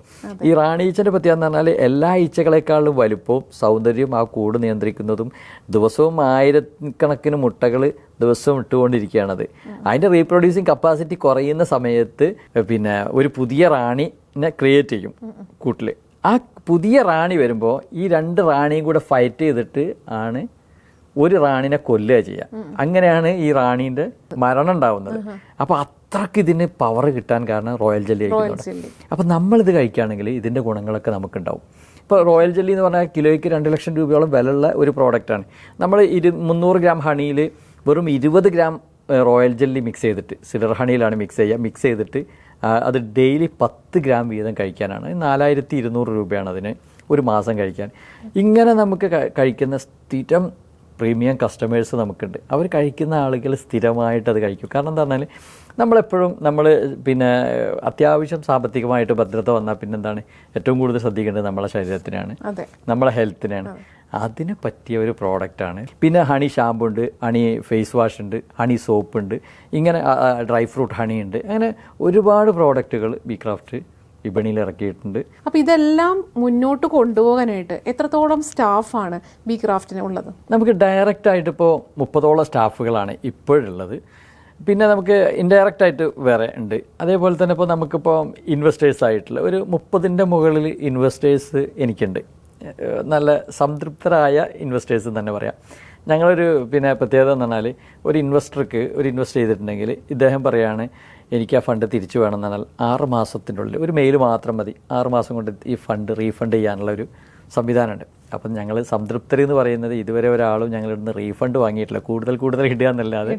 അതുകൊണ്ടാണ് ഞാൻ പറഞ്ഞത് ഈ രീതിയിലാണ് ബി ക്രാഫ്റ്റിൻ്റെ പിന്നെ സ്റ്റാഫായാലും ഇൻവെസ്റ്റേഴ്സിനെ കുറിച്ച് പറഞ്ഞുകൊണ്ട് ഞാൻ ചോദിക്കുകയാണ്, ആക്ച്വലി എത്ര രൂപയാണ് ഈ ഒരു തേൻ കടയിലേക്ക് ആദ്യം ഇൻവെസ്റ്റ് ചെയ്തത്? ഇപ്പം എത്രയിലാണ് എത്തി നിൽക്കുന്നതെന്ന് പറയാമോ? സത്യത്തിൽ ഞാൻ ഫസ്റ്റ് ഇൻവെസ്റ്റ് ചെയ്യുന്നത് വളരെ കുറഞ്ഞ തുകയാണ്. ഞാൻ ഈ 500 കിലോ ഹണി എടുത്തു എന്ന് പറഞ്ഞില്ലേ, ആ ഒരു പിന്നെ എനിക്ക് ആദ്യം ഒരു 3-4 ലക്ഷം രൂപ എനിക്കെന്ത് എന്നിട്ടുള്ളൂ ആദ്യമായിട്ട് ഇൻവെസ്റ്റ്മെൻ്റ് ആയിട്ട് വന്നിട്ടുള്ളൂ. പിന്നീടൊക്കെ പതുക്കെയുള്ള ഗ്രോത്താണ്. പിന്നെ എല്ലാം പോയി. പിന്നെ അതിന് ശേഷമാണ് നമ്മൾ ഈ പിന്നെ ഹണി മ്യൂസിയൊക്കെ വരുന്ന സമയത്താണ് നമുക്ക് ഇൻവെസ്റ്റേഴ്സൊക്കെ കൂടുതലായിട്ട് വേണ്ടി വന്നത്. ഇപ്പോൾ നമുക്കൊരു പിന്നെ 2 കോടിൻ്റെ മുകളിലൊക്കെ നമ്മളെ ഇൻവെസ്റ്റേഴ്സ് ഉണ്ട്. ഒരു പ്രതിവർഷ വിറ്റ് വരുമാനം എന്ന് പറഞ്ഞാൽ എത്ര പറയാൻ പറ്റും? നമുക്ക് ആദ്യമൊക്കെ എന്ന് പറഞ്ഞാൽ നമ്മൾ പിന്നെ ഈ 2017-18 കോവിഡിൻ്റെ മുമ്പൊക്കെ നമുക്കൊരു 1 CR ഒക്കെ ആയിരുന്നു നമ്മളെ ടേൺ ഓവർ ഉണ്ടായിരുന്നത്. അപ്പോൾ അതൊക്കെ മാറി. ഇപ്രാവശ്യത്തെ ഞങ്ങളെ ടാർഗറ്റ് എന്ന് പറഞ്ഞാൽ ഞങ്ങളെ 10 കോടിയാണ് ഞങ്ങളെ ടാർഗറ്റ് ഈ സാമ്പത്തിക വർഷമുള്ളത്. പക്ഷേ അതിലേക്ക് എത്തിക്കൊണ്ടിരിക്കുകയാണ്. ഇനിയിപ്പോൾ നമുക്കൊരു 3 മാസം കൂടെ ഉണ്ട്. ഈ 3 മാസത്തിൽ നമ്മൾ എന്തായാലും അത് അച്ചീവ് ചെയ്യും എന്നുള്ള ഒരു ആത്മവിശ്വാസത്തിൽ തന്നെയാണ് ഞങ്ങളുള്ളത്. തീർച്ചയായിട്ടും അച്ചീവ് ചെയ്യാനായിട്ട് സാധിക്കട്ടെ എന്ന് ആശംസിക്കുകയാണ്. ഇനി എനിക്ക് ചോദിക്കാനുള്ളത്, ഇപ്പോൾ ഈ ഒരു ബിസിനസ്സിൽ നിന്നും നെക്സ്റ്റ് ഇപ്പോൾ പറഞ്ഞ അച്ചീവ്മെന്റ് കൂടാതെ മറ്റെന്തെങ്കിലും ഒരു സംരംഭം തുടങ്ങാനായിട്ട് താല്പര്യമുണ്ടോ? ബിക്രാഫ്റ്റിന്റെ നെക്സ്റ്റ് സ്റ്റെപ്പ് എന്താന്ന് വെച്ചാൽ നെക്സ്റ്റ് അതിലേക്ക് കടന്നു. കാരണം എന്ന് പറഞ്ഞാൽ നമ്മൾ ഒരു 1.5 വർഷത്തിനുള്ളിൽ ഒരു ഇന്റർനാഷണൽ ലെവലിലുള്ള ഒരു ഹണി മ്യൂസിയം വരാൻ പോവാണ്. ഹണി മ്യൂസിയം എന്ന് പറയുമ്പോൾ ഇപ്പോൾ നമ്മൾ ആകെ ഒരു 32 സെൻറ്റ് സ്ഥലത്ത് ഒരു പഴയ ബിൽഡിങ് മോഡിഫൈ ചെയ്തിട്ടാണ് ഞങ്ങളിതൊക്കെ ചെയ്തിട്ടുള്ളത്. പക്ഷേ ഇപ്പോൾ ബിക്രാഫ്റ്റ് ഒരു 5 ഏക്കറോളം സ്വന്തമായിട്ട് ലാൻഡ് എടുത്തിട്ടുണ്ട്. ഈ ലാൻഡിൽ ഡെവലപ്മെൻറ്റ് നടന്നുകൊണ്ടിരിക്കുകയാണ്. അപ്പോൾ അതിൽ ഒരുപാട് ആക്ടിവിറ്റീസ് ഉണ്ട്. ഞാൻ എല്ലാ ആക്ടിവിറ്റീസും പറയുന്നില്ല, പക്ഷേ അതിലൊരുപാട് ആക്ടിവിറ്റീസ് വരുന്നുണ്ട്. ആ ആക്ടിവിറ്റീസ് എല്ലാം കൂടെ വന്നു കഴിഞ്ഞിട്ടുണ്ടെങ്കിൽ ഒരു ഇൻ്റർനാഷണൽ ലെവലിൽ ഒരു ഓട്ടോമേഷൻ, നമ്മൾ ഒരു യൂറോപ്യൻ സ്റ്റൈലിൽ എന്നൊക്കെ പറയുമല്ലോ, ആ ലെവലിലുള്ള ഒരു പ്രോജക്റ്റാണ് ചീസ് ഫാക്ടറി കഴിഞ്ഞു. പക്ഷെ ചീസ് ഫാക്ടറി അല്ലാത്ത വേറൊരു സ്ഥലമാണ് ഞാനിവിടെ ഇനി അപ്ലൈ ചെയ്യാൻ പോകുന്നത്. അതിപ്പോൾ ഞാൻ പറയുന്നില്ല. അത് ആ രീതിയിലുള്ള ഒരു പ്രോജക്റ്റാണ് നമ്മൾ ഇനി അങ്ങോട്ട് ചെയ്യാൻ പോകുന്നത്. അതുപോലെ തന്നെ രണ്ടാമതെന്ന് പറഞ്ഞാൽ ബിക്രാഫ്റ്റിൻ്റെ ഞാൻ ഇതിൻ്റെ ഈ ഒരു ബിസിനസ് 2016 തുടങ്ങുമ്പോൾ തന്നെ എൻ്റെ ഒരു ഉദ്ദേശം തന്നെ ഗ്ലോബലി ഇത് പോകണമെന്നാണ്. അപ്പോൾ ഗ്ലോബലി പോകുന്നതിന് ഒരു ദുബൈയിൽ ഒരു ഹണി മ്യൂസിയം എന്നുള്ളൊരു പ്രോജക്റ്റ് ആലോചനയിലാണ്. അതിന് ഇൻവെസ്റ്റേഴ്സും അതേപോലെ തന്നെ നല്ല പ്ലേസും കിട്ടിക്കഴിഞ്ഞാൽ ബിക്രാഫ്റ്റ് ഈ ഹണി മ്യൂസിയം വിദേശങ്ങളിൽ യാഥാർത്ഥ്യമാക്കുക എന്നുള്ളതാണ്. ചെറുകിട വ്യവസായത്തിലേക്ക് വരാൻ താല്പര്യമുള്ള ആളുകൾക്ക് എന്തുപദേശമാണ് സാറിന് കൊടുക്കാനുള്ളത്? എനിക്ക് പറയാനുള്ളത്, ഇപ്പോൾ പ്രേക്ഷകരോട് അല്ലെങ്കിൽ ഇത് കേട്ടുകൊണ്ടിരിക്കുന്ന ആളുകളോട് എനിക്ക് പറയാനുള്ളത്, നമുക്ക് പ്രതിസന്ധികൾ, നമുക്ക് എന്തൊക്കെ തടസ്സങ്ങളുണ്ടോ, ഈ തടസ്സങ്ങൾ നമുക്ക് തരുന്നതെന്ന് പറഞ്ഞാൽ വലിയ അവസരങ്ങൾ മുന്നിൽ ഉണ്ടാകുമ്പോഴാണ് നമുക്ക് തടസ്സം വരിക. എനിക്ക് എന്തെങ്കിലും ഒരു പ്രോബ്ലം വന്നാൽ, എനിക്ക് ഒന്നുമില്ല, ഒരു ആക്സിഡൻറ്റ്, എനിക്ക് ഒരു ആക്സിഡൻറ്റ് സംഭവിച്ചിരുന്നു. എൻ്റെ ഒരു ഇതിൻ്റെ മുമ്പുള്ള ഒരു വണ്ടി ഡസ്റ്റർ വാഹനമായിരുന്നു. അപ്പോൾ ഈ വാഹനം എനിക്കെന്നും ഞാൻ അത് മാറ്റണം, പുതിയ വണ്ടികളൊക്കെ ഇങ്ങനെ സെർച്ച് ചെയ്യും, ഇതൊന്നും എടുക്കാതെ ഇങ്ങനെ പോയിരുന്നു. അങ്ങനെ നിൽക്കുന്ന സമയത്ത് ഒരു ദിവസം എൻ്റെ വണ്ടി ആക്സിഡൻ്റായി. ആക്സിഡൻറ്റ് എന്ന് പറഞ്ഞാൽ ഒരു 4-5 മറിയൽ മറിഞ്ഞിട്ട് ടോട്ടൽ ലോസായി. വണ്ടി ഫുള്ളായിട്ട് പോയി. പക്ഷേ എനിക്കൊരു പരിക്കും ഉണ്ടായില്ല, ഞാൻ രക്ഷപ്പെട്ടു. അപ്പോഴാണ് ഞാൻ എന്ത് ചെയ്തത്, പുതിയ വാഹനം എടുക്കുന്നത്. അപ്പം നമുക്ക് എത്ര വലിയ പ്രോബ്ലം നമുക്ക് വന്നാലും അതിൻ്റെ അപ്പുറത്തേക്ക് നമുക്കൊരു വലിയ ഓപ്പർച്യൂണിറ്റി നമുക്ക് ഉണ്ടാകുന്നതാണ്. അപ്പോൾ നമ്മൾ ആ എന്തെങ്കിലും തടസ്സം വന്നാൽ ആ തടസ്സത്തുമ്മലല്ല, നമ്മൾ സൊല്യൂഷൻ മാത്രം നോക്കിയാൽ മതി, നമ്മൾ വിജയിക്കുന്നുള്ളതിന് 100% ഉറപ്പാണ്. അപ്പം ഇത്രയും വിശേഷങ്ങൾ കേട്ട ശേഷം തീർച്ചയായിട്ടും പ്രേക്ഷകരുടെ ഭാഗത്ത് നിന്ന് അവർക്കും ഇതിൽ അസോസിയേറ്റ് ചെയ്ത് വർക്ക് ചെയ്യണം താല്പര്യമുണ്ടാകും, ഇൻവെസ്റ്റ് ചെയ്യണം താല്പര്യമുണ്ടാകും. അപ്പം അങ്ങനെ സമീപിച്ചിട്ടുണ്ടെങ്കിൽ എന്താണ് നിങ്ങൾക്ക് പ്രൊവൈഡ് ചെയ്യാൻ പറ്റുന്നത്? എനിക്ക് 3 രീതിയിലുള്ള ബിസിനസ്സിൽ മാത്രമേ ഞാൻ എന്താക്കുന്നുള്ളൂ, ഞാൻ ശ്രദ്ധ കേന്ദ്രീകരിക്കുന്നുള്ളൂ. ഒന്ന് റിയൽ എസ്റ്റേറ്റാണ്, ഒന്ന് ടൂറിസം പ്രോജക്റ്റാണ്, പിന്നെ ഹണി. ഈ 3 പ്രോജക്റ്റുമായിട്ടാണ് ഞാൻ എപ്പോഴും കോൺസെൻട്രേറ്റ് ചെയ്യുന്നത്. എല്ലാവരോടും പറയാം, വേറെ ഏതെങ്കിലും ഒരു ബിസിനസ് എൻ്റെ അടുത്ത് വന്നാൽ ഞാൻ പതുക്കെ മാറ്റി വെക്കും. കാരണം എനിക്ക് താല്പര്യമില്ല, ഈ 3 ബിസിനസ് മാത്രമേ ഉള്ളൂ. ഇപ്പോൾ ഞങ്ങൾക്ക് റിയൽ എസ്റ്റേറ്റിൽ ഞങ്ങളൊരു വലിയ പ്രോജക്റ്റ് ചെയ്യുന്നുണ്ട്, പ്രോപ്പർട്ടി ഡെവലപ്മെൻറ്റ് ചെയ്തിട്ട് കൊടുക്കുന്നുണ്ട്. അതേപോലെ തന്നെ ഈ ഹണി മ്യൂസിയത്തിൻ്റെ പ്രോജക്റ്റ് വരുന്നുണ്ട്. ഈ ഹണി മ്യൂസിയത്തിൻ്റെ പ്രോജക്റ്റിൽ ഇൻവെസ്റ്റ്മെൻറ്റ് സാധ്യത ഉണ്ട്. നമുക്ക് 2 കമ്പനിയാണ് ശരിക്കും. നമ്മൾ ബിക്രാഫ്റ്റ് മാർക്കറ്റിംഗ് LLP, അത് ഇൻവെസ്റ്റ്മെൻറ്റിന് മാത്രമുള്ളൊരു കമ്പനിയാണ്. പിന്നെ Bee Craft honey and spice private limited. അപ്പോൾ നമ്മൾ മാർക്കറ്റിങ്ങിൽ മാത്രമേ ഞാൻ എന്താക്കാറുള്ളൂ, ഇൻവെസ്റ്റ്മെൻറ്റ് വാങ്ങാറുള്ളൂ. പ്രോജക്റ്റിലേക്ക് വാങ്ങിക്കഴിഞ്ഞിട്ടുണ്ടെങ്കിൽ പലപ്പോഴും നമ്മളെ പ്രോജക്റ്റ് ഞാൻ ഇപ്പോൾ 1 വർഷം കൊണ്ട് ഞാൻ ചെയ്യും എന്ന് പറയുന്നുണ്ടെങ്കിലും അത് 1 വർഷം കഴിഞ്ഞാൽ ടൈം തെറ്റിക്കഴിഞ്ഞിട്ടുണ്ടെങ്കിൽ നമ്മൾ ഇൻവെസ്റ്റേഴ്സിനായിട്ട് ഉണ്ടാവേണ്ടി വരും, കൊടുത്ത വാക്ക് അവർക്കൊരു അനിഷ്ടം ഉണ്ടാവും. അതുകൊണ്ട് ഞാൻ അങ്ങനെ വാങ്ങാറില്ല. പക്ഷെ മാർക്കറ്റിങ്ങിൽ അവർക്ക് പ്രോഫിറ്റ് ഇൻവെസ്റ്റ് ചെയ്യുന്നു, അവർക്ക് ഇത്ര ടൈം മുതൽ പ്രോഫിറ്റ് കൊടുക്കുന്നു. ആ പ്രോഫിറ്റ് ഞങ്ങൾ വളരെ നല്ല രീതിയിൽ കൊടുക്കാറുണ്ട്. ഇതുവരെ കൊടുത്തിട്ടുണ്ട്. ഒരു ഇൻവെസ്റ്റർ പോലും പിന്നെ എൻ്റെ അടുത്ത് നിന്ന് ഇൻവെസ്റ്റ്മെൻറ്റ് പിൻവലിച്ചിട്ടില്ല. കൂടുതൽ ചെയ്യുകയാണ് ചെയ്തിട്ടുള്ളത്. ഇനിയിപ്പോൾ പറഞ്ഞാൽ അടുത്ത് വരുന്ന ഗ്ലോബലി ഉള്ള എൻ്റെ ഹണി മ്യൂസിയം എന്നുള്ള പ്രോജക്റ്റിന് അത് എൻ്റെ ഉദ്ദേശം എന്ന് പറഞ്ഞാൽ അത് ഞാൻ അല്ല ചെയ്യുന്നത്. അതെനിക്ക് ഇൻവെസ്റ്റേഴ്സ് വന്നാൽ മാത്രം ചെയ്യുന്നൊരു കാര്യമാണ്.